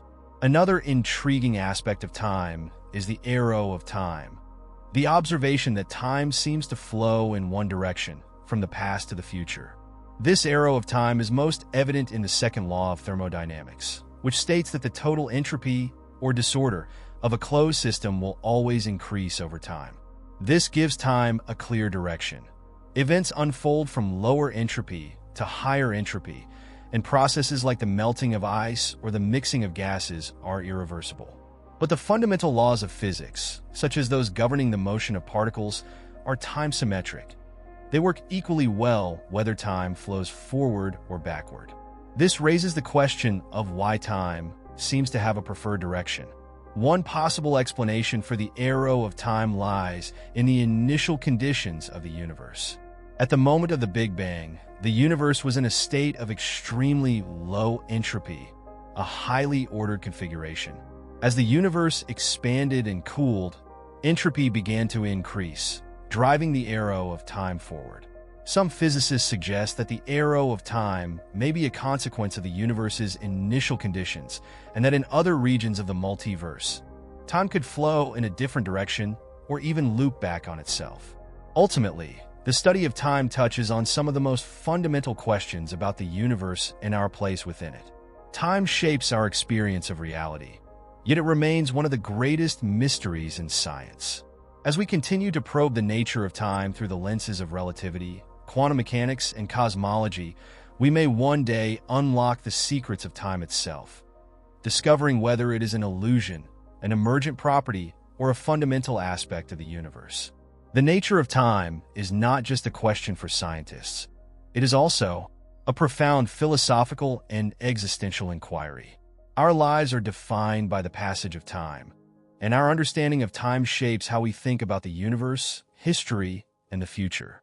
Whether time is an unchangeable flow or something we can manipulate, the study of time opens the door to some of the deepest and most exciting questions in physics and philosophy, reminding us that even the most familiar aspects of reality may hold surprises beyond our current understanding. As we continue our journey through the deep questions of the universe, we arrive at the topic of the ultimate fate of the cosmos. The question of how the universe will end is one of the most profound in all of cosmology, touching on the nature of time, entropy, and the destiny of all matter and energy. While the precise future of the universe is still uncertain, scientists have proposed several possible scenarios based on our current understanding of cosmology, dark energy, dark matter, and the evolution of galaxies. Each scenario offers a different vision of how the universe might evolve over billions or even trillions of years, ranging from gradual decay to dramatic collapse. At the heart of the question lies the discovery that the universe is expanding. Since the Big Bang, space itself has been stretching, causing galaxies to move away from each other. In 1929, astronomer Edwin Hubble discovered that the universe was expanding by observing that distant galaxies were redshift. Their light was stretched to longer wavelengths as they receded from us. This expansion was initially thought to be slowing down due to the gravitational pull of all the matter in the universe. However, in 1998, observations of distant supernovae revealed that the expansion of the universe is actually accelerating. This unexpected discovery was attributed to the mysterious force known as dark energy, which makes up about 68% of the universe's energy content. Dark energy is a key factor in determining the fate of the universe, as it drives the accelerated expansion. While we know that dark energy is responsible for this expansion, we still don't fully understand what it is or how it works. Depending on the properties of dark energy and how it evolves over time, several different future scenarios for the universe are possible. The Big Freeze, heat death. One of the most widely accepted scenarios for the future of the universe is the Big Freeze, also known as heat death. In this scenario, dark energy continues to drive the accelerated expansion of the universe indefinitely. As the universe expands, galaxies will move farther and farther apart, eventually receding from each other at such high speeds that they will effectively disappear from view. The stars within galaxies will slowly burn out, using up their nuclear fuel over billions of years. Once the last stars have extinguished, only cold, dark remnants, black holes, neutron stars, and white dwarfs will remain. As time stretches on, even these remnants will fade. Black holes, through a process known as Hawking radiation, will slowly lose mass and evaporate over extraordinarily long timescales, on the order of 10 to the power of 100 years. The universe will be left with a cold, dark, and nearly empty expanse of space, with only subatomic particles and low-energy radiation remaining. This state represents maximum entropy, or the ultimate disorder, as all energy gradients will have been equalized, leaving no available energy to perform any work. In this frozen, lifeless universe, time may effectively come to a standstill, as there will be no processes left to mark its passage. The Big Freeze is a natural consequence of the second law of thermodynamics, which states that entropy, or disorder, tends to increase over time. As the universe continues to expand and cool, it will reach a state of maximum entropy, where no further energy can be extracted to do work. This heat death represents the ultimate end of all structure and complexity in the universe. The Big Rip. While the Big Freeze envisions a slow and gradual cooling of the universe, another more dramatic possibility is the Big Rip. In this scenario, dark energy becomes stronger over time, causing the expansion of the universe to accelerate at an ever-increasing rate. Eventually, the force of dark energy could become so powerful that it overwhelms the gravitational and electromagnetic forces holding galaxies, stars, and even atoms together. If dark energy is described by a particular model called phantom energy, where its density increases over time, the Big Rip could occur. As the expansion accelerates, distant galaxies will first be torn apart, then stars and planets will be ripped from their galaxies, and ultimately, individual atoms and subatomic particles could be torn apart as the fabric of space itself is stretched to infinity. In the final moments before the Big Rip, even the smallest scales of matter would be destroyed. This catastrophic end could occur within a finite amount of time, possibly in tens of billions of years, depending on the properties of dark energy. While the Big Rip is a less likely scenario than the Big Freeze, it is a dramatic reminder of how little we truly know about dark energy and its long-term behavior. If dark energy evolves in unexpected ways, it could lead to outcomes far more violent than the slow decay envisioned in heat death. The Big Crunch. The Big Crunch represents the opposite fate of the universe from the Big Freeze and Big Rip. In this scenario, instead of continuing to expand forever, the expansion of the universe eventually slows down and reverses due to the gravitational pull of all the matter in the universe. The universe would then begin to contract, galaxies would move closer together, and the temperature of the universe would rise as space becomes compressed. As the universe contracts, stars, galaxies, and eventually all matter would be pulled closer and closer together.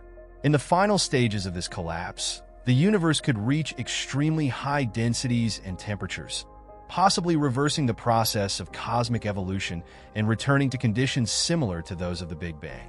This final collapse, known as the Big Crunch, would result in the destruction of all structures in the universe, with all matter and energy crushed into an infinitely dense point, a singularity. The Big Crunch is only possible if the amount of matter in the universe is sufficient to counteract the effects of dark energy. Early cosmological models considered this possibility before the discovery of dark energy, but the accelerating expansion of the universe suggests that a Big Crunch is unlikely. However, if dark energy were to weaken or reverse its effect over time, it is still a conceivable outcome. The Big Bounce. The Big Bounce is a variation of the Big Crunch scenario that offers a more cyclical vision of the universe's fate. In the Big Bounce, the universe collapses in a Big Crunch, but instead of ending in a singularity, the collapse triggers a new Big Bang, giving rise to a new expanding universe. In this view, the universe goes through an infinite series of expansions and contractions, with each cycle representing a new iteration of the cosmos. The idea of a cyclical universe has been proposed as a way to avoid the singularity problem of the Big Bang and Big Crunch. Some models of quantum gravity suggest that at extremely high densities, quantum effects could prevent the formation of a singularity, causing a bounce that initiates a new phase of expansion. If the universe operates in cycles, this could mean that our current universe is just one in a potentially infinite series of universes that have expanded, collapsed, and rebounded over and over again. The Big Bounce scenario is still speculative, and it depends on the development of a successful theory of quantum gravity to describe how such bounces could occur. Nevertheless, it offers an intriguing alternative to both the heat death and the Big Rip, suggesting that the universe may be able to renew itself eternally. Vacuum decay. One of the most unsettling possibilities for the future of the universe is the concept of vacuum decay. According to our current understanding of quantum field theory, the vacuum of space is not truly empty, but is filled with fluctuating quantum fields. These fields can exist in different states, and our universe may be in a false vacuum, a stable but not truly lowest energy state. If the universe is in a false vacuum, it could eventually tunnel to a lower energy, true vacuum state, triggering a catastrophic phase transition. In the event of vacuum decay, the true vacuum would expand outward at the speed of light, altering the fundamental laws of physics as it spreads. This bubble of true vacuum would destroy everything in its path, erasing the structures of the universe and potentially changing the constants of nature in ways that make life and matter as we know them impossible. Because this transition would occur at the speed of light, there would be no warning and no way to prevent it. Vacuum decay is a theoretical possibility based on certain interpretations of quantum mechanics and particle physics, and while it is highly speculative, it cannot be entirely ruled out. If vacuum decay were to happen, it could bring an abrupt and unpredictable end to the universe. The role of dark energy. All of these possible scenarios depend critically on the nature of dark energy and how it evolves over time. If dark energy remains constant, the Big Freeze is the most likely outcome. If it increases in strength, the Big Rip becomes a possibility. If it weakens or reverses, the Big Crunch or Big Bounce could occur. Alternatively, if dark energy is tied to vacuum decay, the universe could end suddenly and catastrophically. At present, we have only limited information about the true nature of dark energy. Observations of distant galaxies and supernovae provide evidence for its current behavior, but how dark energy will evolve over billions or trillions of years remains an open question. Future observations, such as those from the Euclid and Roman space telescopes, will provide more data about the behavior of dark energy and its role in the fate of the universe. The human perspective. For humanity, these cosmic timescales are almost unimaginably vast.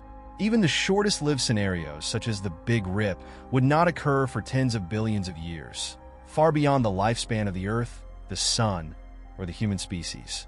Yet, contemplating the fate of the universe forces us to confront the ultimate questions about the nature of existence, time, and reality. The knowledge that the universe will one day reach an end, whether through heat death, collapse, or some other process, raises deep philosophical questions.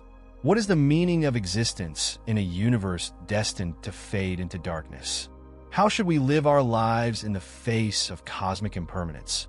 These questions have no simple answers, but they remind us of the preciousness and rarity of life in the vast, cold cosmos. As we continue to explore the universe and push the boundaries of our understanding, the fate of the cosmos remains one of the greatest mysteries.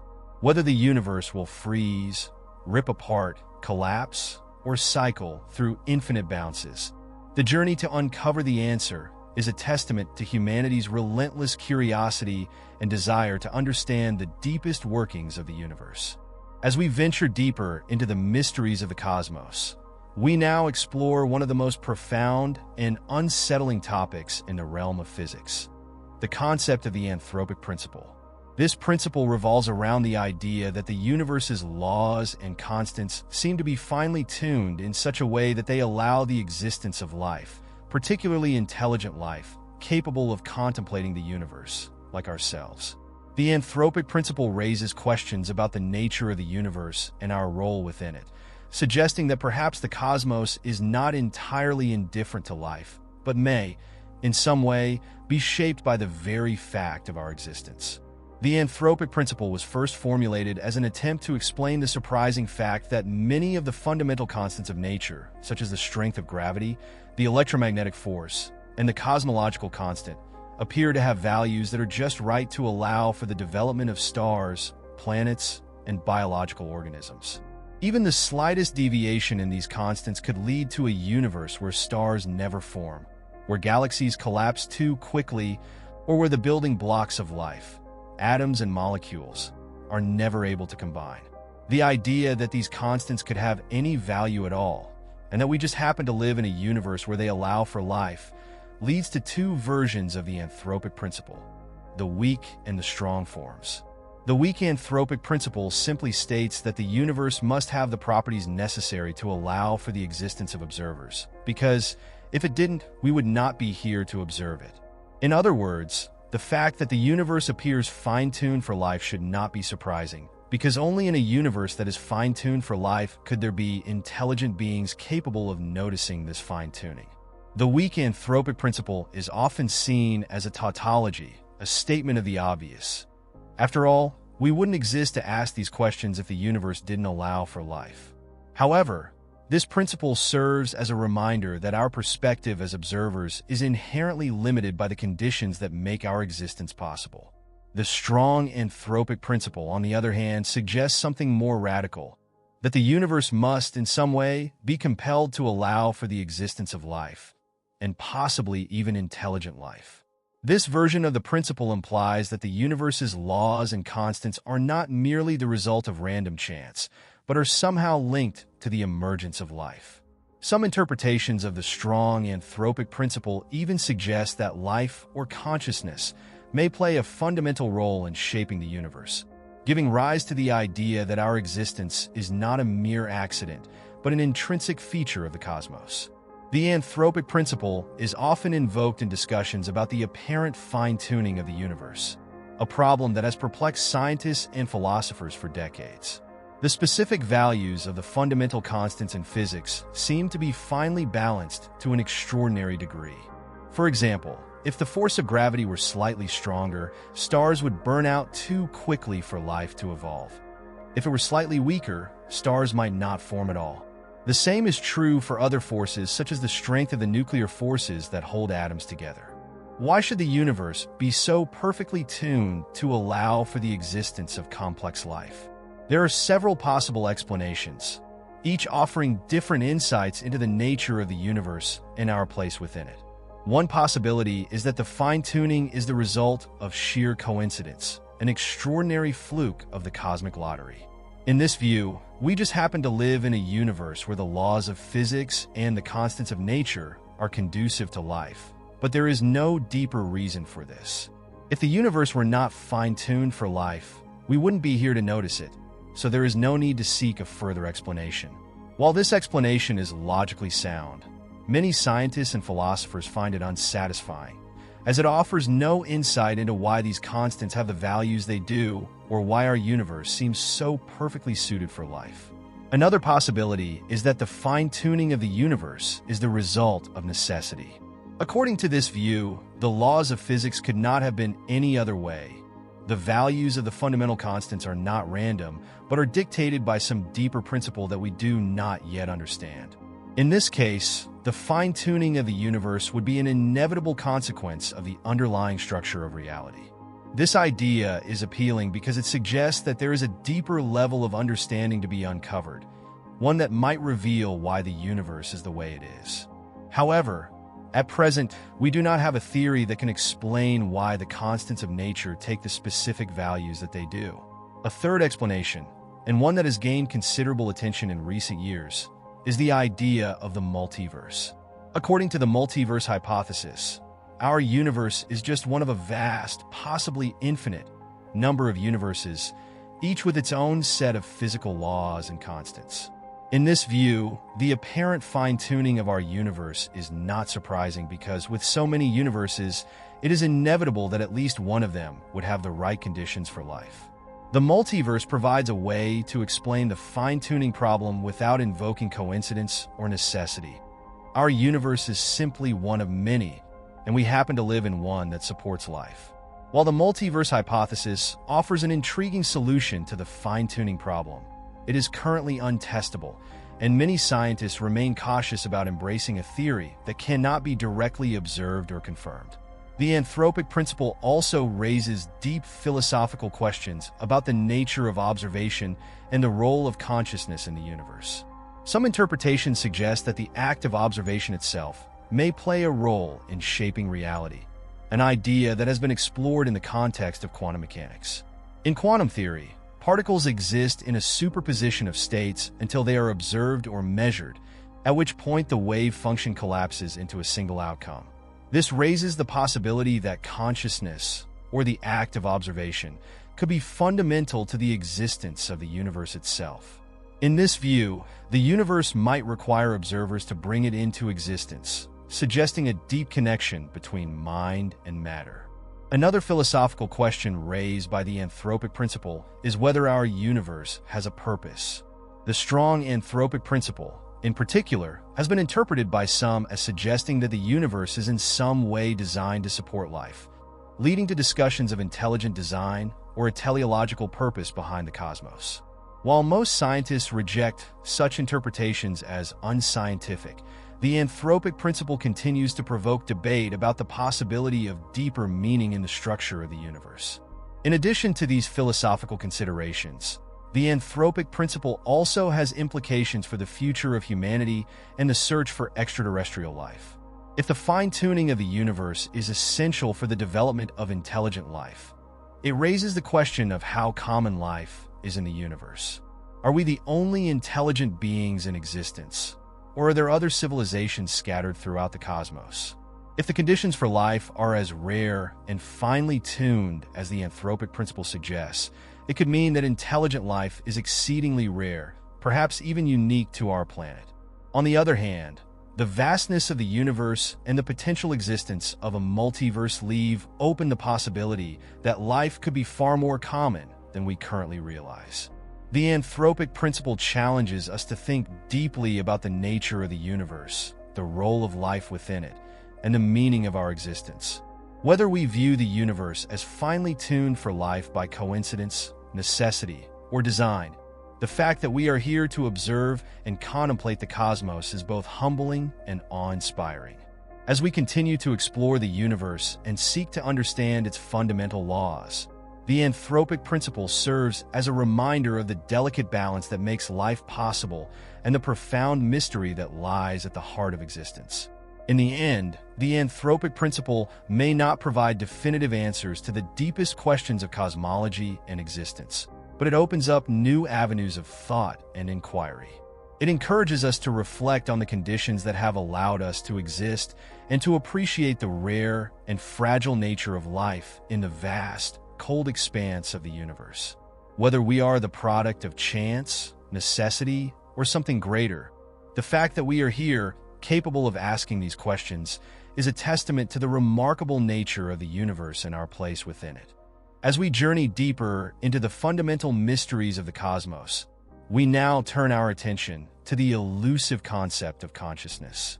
While consciousness has traditionally been the domain of philosophy and psychology, it has increasingly become a subject of interest in the fields of neuroscience, artificial intelligence, and even theoretical physics.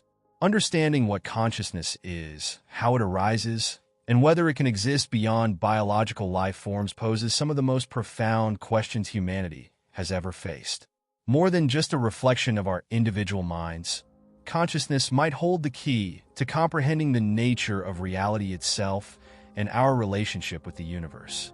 At its core, consciousness refers to the state of being aware of and able to experience thoughts, feelings, sensations, and perceptions. It is the essence of what makes us sentient beings, capable of introspection, self-awareness, and the ability to reflect on our own existence. Yet despite its central role in human experience, the nature of consciousness remains one of the great unsolved mysteries in science. The hard problem of consciousness, as philosopher David Chalmers described it, is the challenge of explaining how subjective experiences, often referred to as qualia, arise from the physical processes of the brain. How does the brain, a complex network of neurons and chemical signals, give rise to the richness of inner experience, the what it is like feeling of being conscious? The traditional scientific approach to understanding consciousness is grounded in the study of the brain. Neuroscience has made tremendous strides in identifying the brain regions and neural circuits associated with various cognitive functions, from memory and language to sensory perception and decision-making. Modern imaging techniques, such as functional magnetic resonance imaging, fMRI, and electroencephalography, EEG, have allowed researchers to map brain activity in real time, revealing how different parts of the brain work together to produce thoughts and behaviors. Yet despite these advances, there is still no clear explanation for how physical processes in the brain produce the subjective, first-person experience of being conscious. One prominent theory in neuroscience is the idea of integrated information theory, IIT, developed by neuroscientist Giulio Tononi. IIT posits that consciousness arises from the integration of information within a system. According to this theory, the more interconnected and integrated the information processing in a system, the higher the level of consciousness. In other words, consciousness is not just about the amount of information a system can process, but about how that information is structured and connected. IIT provides a framework for quantifying consciousness in both biological and artificial systems, and it offers a potential path toward understanding why certain brain structures, such as the cerebral cortex, seem to be critical for conscious experience. Another influential theory is the global workspace theory, GWT, proposed by cognitive scientist Bernard Bars. GWT suggests that consciousness arises from the brain's ability to broadcast information across a global workspace that is accessible to multiple cognitive processes, such as memory, attention, and perception. In this view, consciousness serves as a kind of spotlight, highlighting certain information and making it available for decision-making and action. GWT emphasizes the role of attention in consciousness, suggesting that what we become aware of at any given moment is determined by the brain's selection of relevant information from the vast array of sensory and cognitive inputs. While these theories provide valuable insights into the mechanisms of consciousness, they do not yet solve the hard problem: why and how subjective experience emerges from neural activity. Some researchers argue that consciousness cannot be fully explained by traditional neuroscience alone, and that new approaches, perhaps even new physical principles, may be required to unlock its secrets. This has led to an increased interest in exploring whether consciousness is a fundamental feature of the universe, akin to space, time, and matter, rather than a mere byproduct of complex brain activity. One speculative idea is the concept of panpsychism, the philosophical position that consciousness is a fundamental and ubiquitous feature of the universe. According to panpsychism, all matter has some degree of consciousness, even at the most basic level. In this view, elementary particles like electrons and quarks may possess rudimentary forms of consciousness, and more complex systems, such as human brains, exhibit higher levels of consciousness due to the way these particles are arranged and interact. Panpsychism offers an intriguing solution to the hard problem by proposing that consciousness does not emerge from physical processes, but is instead a fundamental property of the universe itself. While panpsychism may sound far-fetched to many, it has gained traction in recent years as researchers and philosophers search for alternatives to the purely materialist explanations of consciousness. Proponents argue that if we can accept that fundamental properties like mass, charge, and spin are inherent to particles, why not also consciousness? While there is no direct evidence for panpsychism, it presents a bold and imaginative way to think about consciousness as part of the fabric of reality rather than something that emerges only under special conditions. Another intriguing line of inquiry involves the relationship between consciousness and quantum mechanics. Some researchers have speculated that quantum processes might play a role in generating consciousness, particularly in relation to the puzzling nature of quantum measurement and the role of the observer. Quantum mechanics, with its strange phenomena of superposition and entanglement, defies our classical intuitions about the nature of reality. The observer effect in quantum mechanics, the idea that the act of measurement seems to influence the outcome of quantum events, has led some to wonder whether consciousness itself might be connected to the collapse of the quantum wave function. The most famous proponent of a quantum theory of consciousness is the physicist Roger Penrose, who, along with anesthesiologist Stuart Hameroff, developed the orchestrated objective reduction, orchestra theory. This theory suggests that consciousness arises from quantum processes taking place in microtubules, tiny structures within the brain's neurons. According to this theory, quantum coherence in the microtubules allows for the integration of information on a quantum level, which Penrose and Hameroff believe could account for the emergence of conscious experience. While orchestra has been met with skepticism from many neuroscientists and physicists, it remains one of the more ambitious attempts to bridge the gap between quantum physics and consciousness. As we explore the possibility of artificial intelligence achieving consciousness, the question becomes even more pressing. Can a machine ever become truly conscious? Or will it only simulate consciousness? Some scientists believe that consciousness arises from the complexity of information processing, which means that advanced AI systems could, in theory, develop conscious experiences if they reach a sufficient level of complexity. This possibility raises profound ethical and philosophical questions. How would we know if an AI is truly conscious?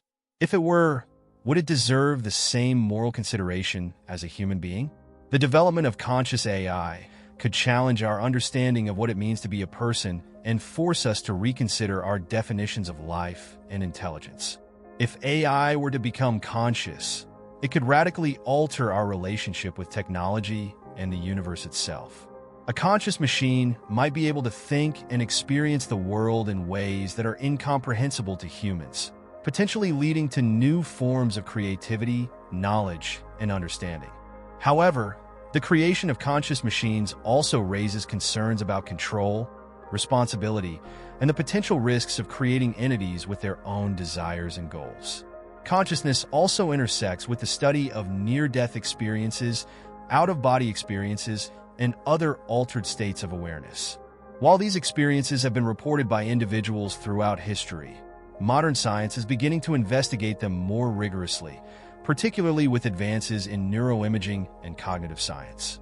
Some researchers believe that understanding these altered states of consciousness could provide valuable insights into the nature of subjective experience and the brain's ability to generate different modes of awareness. While much of this research remains speculative, it opens up new questions about the boundaries of consciousness and its connection to life, death, and the brain's interaction with the universe. One of the most radical ideas concerning consciousness is the possibility that it could survive the death of the brain. While mainstream science views consciousness as inextricably tied to brain function, some researchers and philosophers have speculated about the possibility of consciousness existing independently of the body, either as a form of non-physical entity or as something that can be transferred into other mediums, such as computers. This idea, often explored in science fiction, raises fascinating possibilities for the future of humanity. Could we one day upload our minds into machines, achieving a form of digital immortality? Could consciousness be transferred between bodies or stored indefinitely? These ideas remain speculative, but they challenge our assumptions about the nature of life and death. At the heart of the mystery of consciousness lies a fundamental question about the relationship between the mind and the universe. Are we conscious beings living in a universe that is otherwise devoid of awareness? Or is consciousness an intrinsic part of the cosmos itself? Could the universe, in some way, be conscious, experiencing itself through the vast array of sentient beings within it? These questions push the boundaries of science and philosophy, inviting us to explore new ways of thinking about reality, existence, and our role in the cosmos. Ultimately, consciousness remains one of the deepest and most challenging mysteries in science. Despite centuries of study, We are still far from understanding how subjective experience arises from the physical world. Whether consciousness is a product of brain activity, a fundamental property of the universe, or something else entirely, it holds the key to understanding not only our own existence, but also the nature of reality itself. As we continue to explore the mysteries of the universe, consciousness stands as a reminder that some of the greatest enigmas lie not in the distant reaches of space, but within our own minds. As we continue to explore the profound mysteries of existence, we arrive at another deeply speculative and intriguing topic: the possibility of life beyond Earth. The search for extraterrestrial life has captivated human imagination for centuries, but in recent decades, it has evolved from a philosophical question into a serious scientific endeavor. From the hunt for microbial life in our own solar system to the discovery of potentially habitable exoplanets orbiting distant stars, the search for life in the universe challenges our understanding of biology, evolution, and even the future of human civilization. If we do find life elsewhere, it would be one of the most transformative discoveries in human history, fundamentally altering our place in the cosmos.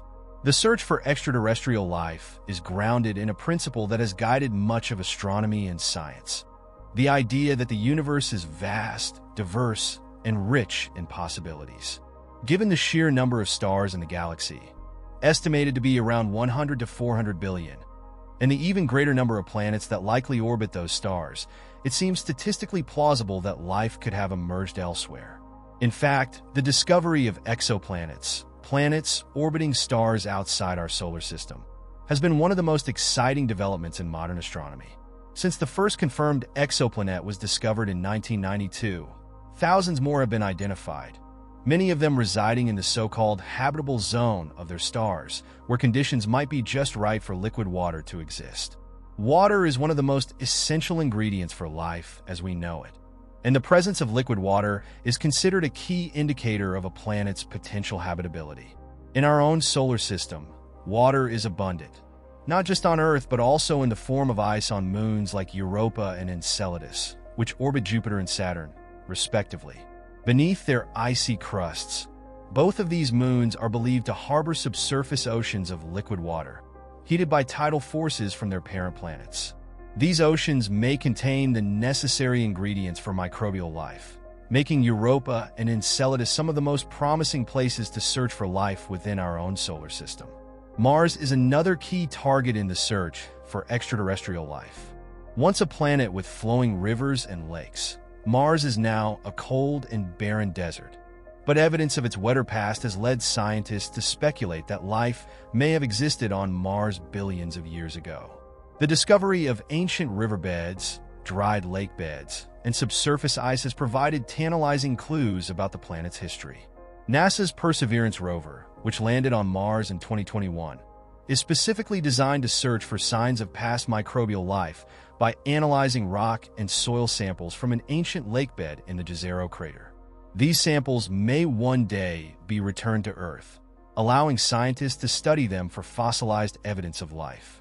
While microbial life may be the most likely form of life we could find in our solar system, the search for intelligent extraterrestrial civilizations has long been a source of fascination. The famous Drake equation, developed by astronomer Frank Drake in 1961, offers a framework for estimating the number of civilizations in our galaxy with whom we might be able to communicate.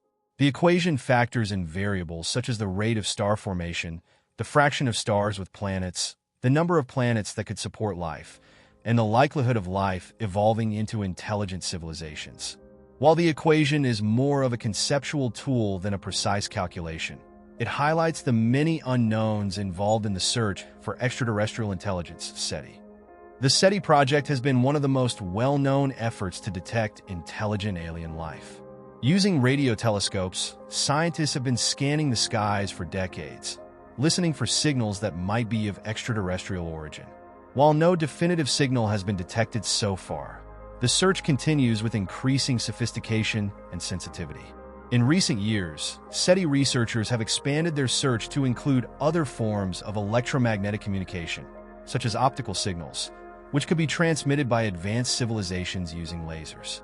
The idea is that if there are technologically advanced civilizations out there, they might be trying to communicate using methods that we ourselves could understand or replicate. One of the most famous and intriguing events in the search for extraterrestrial signals is the WOW signal, detected by a radio telescope in 1977. The signal, which lasted for about 72 seconds, was so strong and unusual that the astronomer who discovered it wrote "wow" in the margin of the data. Despite extensive follow-up searches, the WOW signal has never been detected again, leaving its origin a mystery. Whether it was a signal from an alien civilization or a natural phenomenon remains unknown, but it continues to inspire hope that we may one day detect a message from beyond Earth. The possibility of communicating with intelligent extraterrestrial civilizations raises profound questions about the future of humanity. If we do detect an alien signal, how should we respond? What would the implications be for human society, culture, and religion? Some scientists, such as astrophysicist Stephen Hawking, have cautioned that attempting to contact advanced extraterrestrial civilizations might be risky, as we cannot know their intentions or motivations. The discovery of a more technologically advanced civilization could have consequences that are difficult to predict, potentially leading to a dramatic shift in our understanding of our place in the universe. The Fermi paradox, named after physicist Enrico Fermi, highlights the apparent contradiction between the high probability of extraterrestrial civilizations existing and the lack of evidence for or contact with such civilizations. If intelligent life is common in the galaxy, why haven't we encountered any signs of it? There are numerous proposed explanations for the Fermi paradox, ranging from the idea that intelligent civilizations are too far away for us to detect, to the possibility that they are deliberately avoiding contact with us, to the unsettling notion that civilizations may be short-lived and self-destruct before achieving interstellar communication. One possibility is that intelligent extraterrestrial civilizations exist in forms that we cannot recognize or detect with our current technology. Advanced civilizations might use communication methods or technologies that are beyond our understanding, or they might exist in entirely different forms, perhaps as artificial intelligence or in non-physical states that do not require planets or stars. Another explanation is that intelligent life may be exceedingly rare and that the emergence of complex life, let alone intelligent life, requires an extraordinary confluence of factors. This could mean that Earth is one of the few, or perhaps the only, planet where intelligent life has evolved. Another intriguing idea is the concept of the Great Filter, which suggests that there is a barrier or series of barriers that prevent most life forms from reaching the stage of advanced technological civilization. The Great Filter could lie in our past, in the form of unlikely evolutionary steps that life on Earth successfully navigated. Alternatively, it could lie in our future as a challenge that human civilization has yet to overcome, such as the risk of self-destruction through nuclear war, environmental collapse, or other technological disasters. If the Great Filter is in our future, it may explain why we have not encountered other civilizations. They did not survive long enough to achieve interstellar communication. The discovery of microbial life elsewhere in the solar system or intelligent life elsewhere in the galaxy would have profound implications for our understanding of biology, evolution, and the uniqueness of Earth. Finding even simple life forms on Mars, Europa, or another body in the solar system would suggest that life is more common than we currently believe and that the universe is teeming with biological diversity.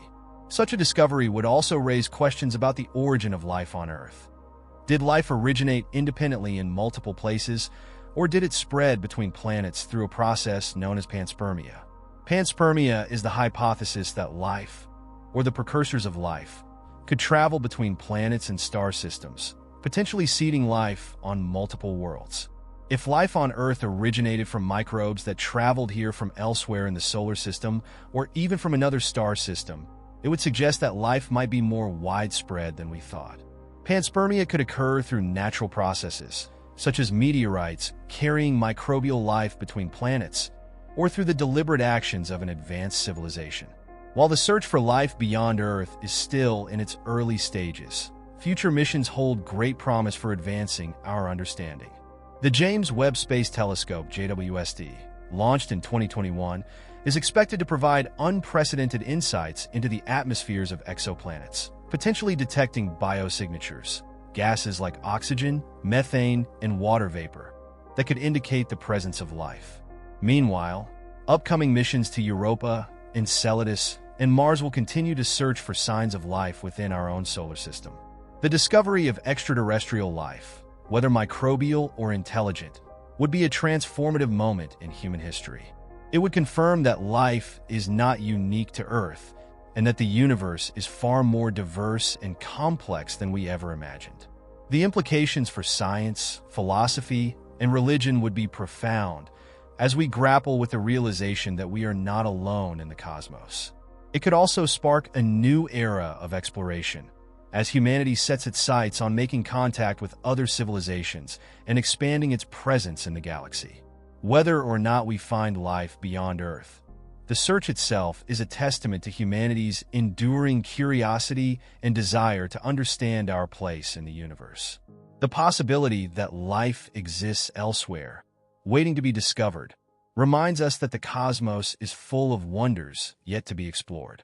As we continue to search the stars, we are reminded of the vastness of the universe and the profound mystery of life itself, an enigma that may one day be revealed through the discovery of distant worlds and the life forms that inhabit them. If you liked the video, then consider clicking on the recommendation and watch our other videos. Be sure to subscribe and see you on our next interstellar trip.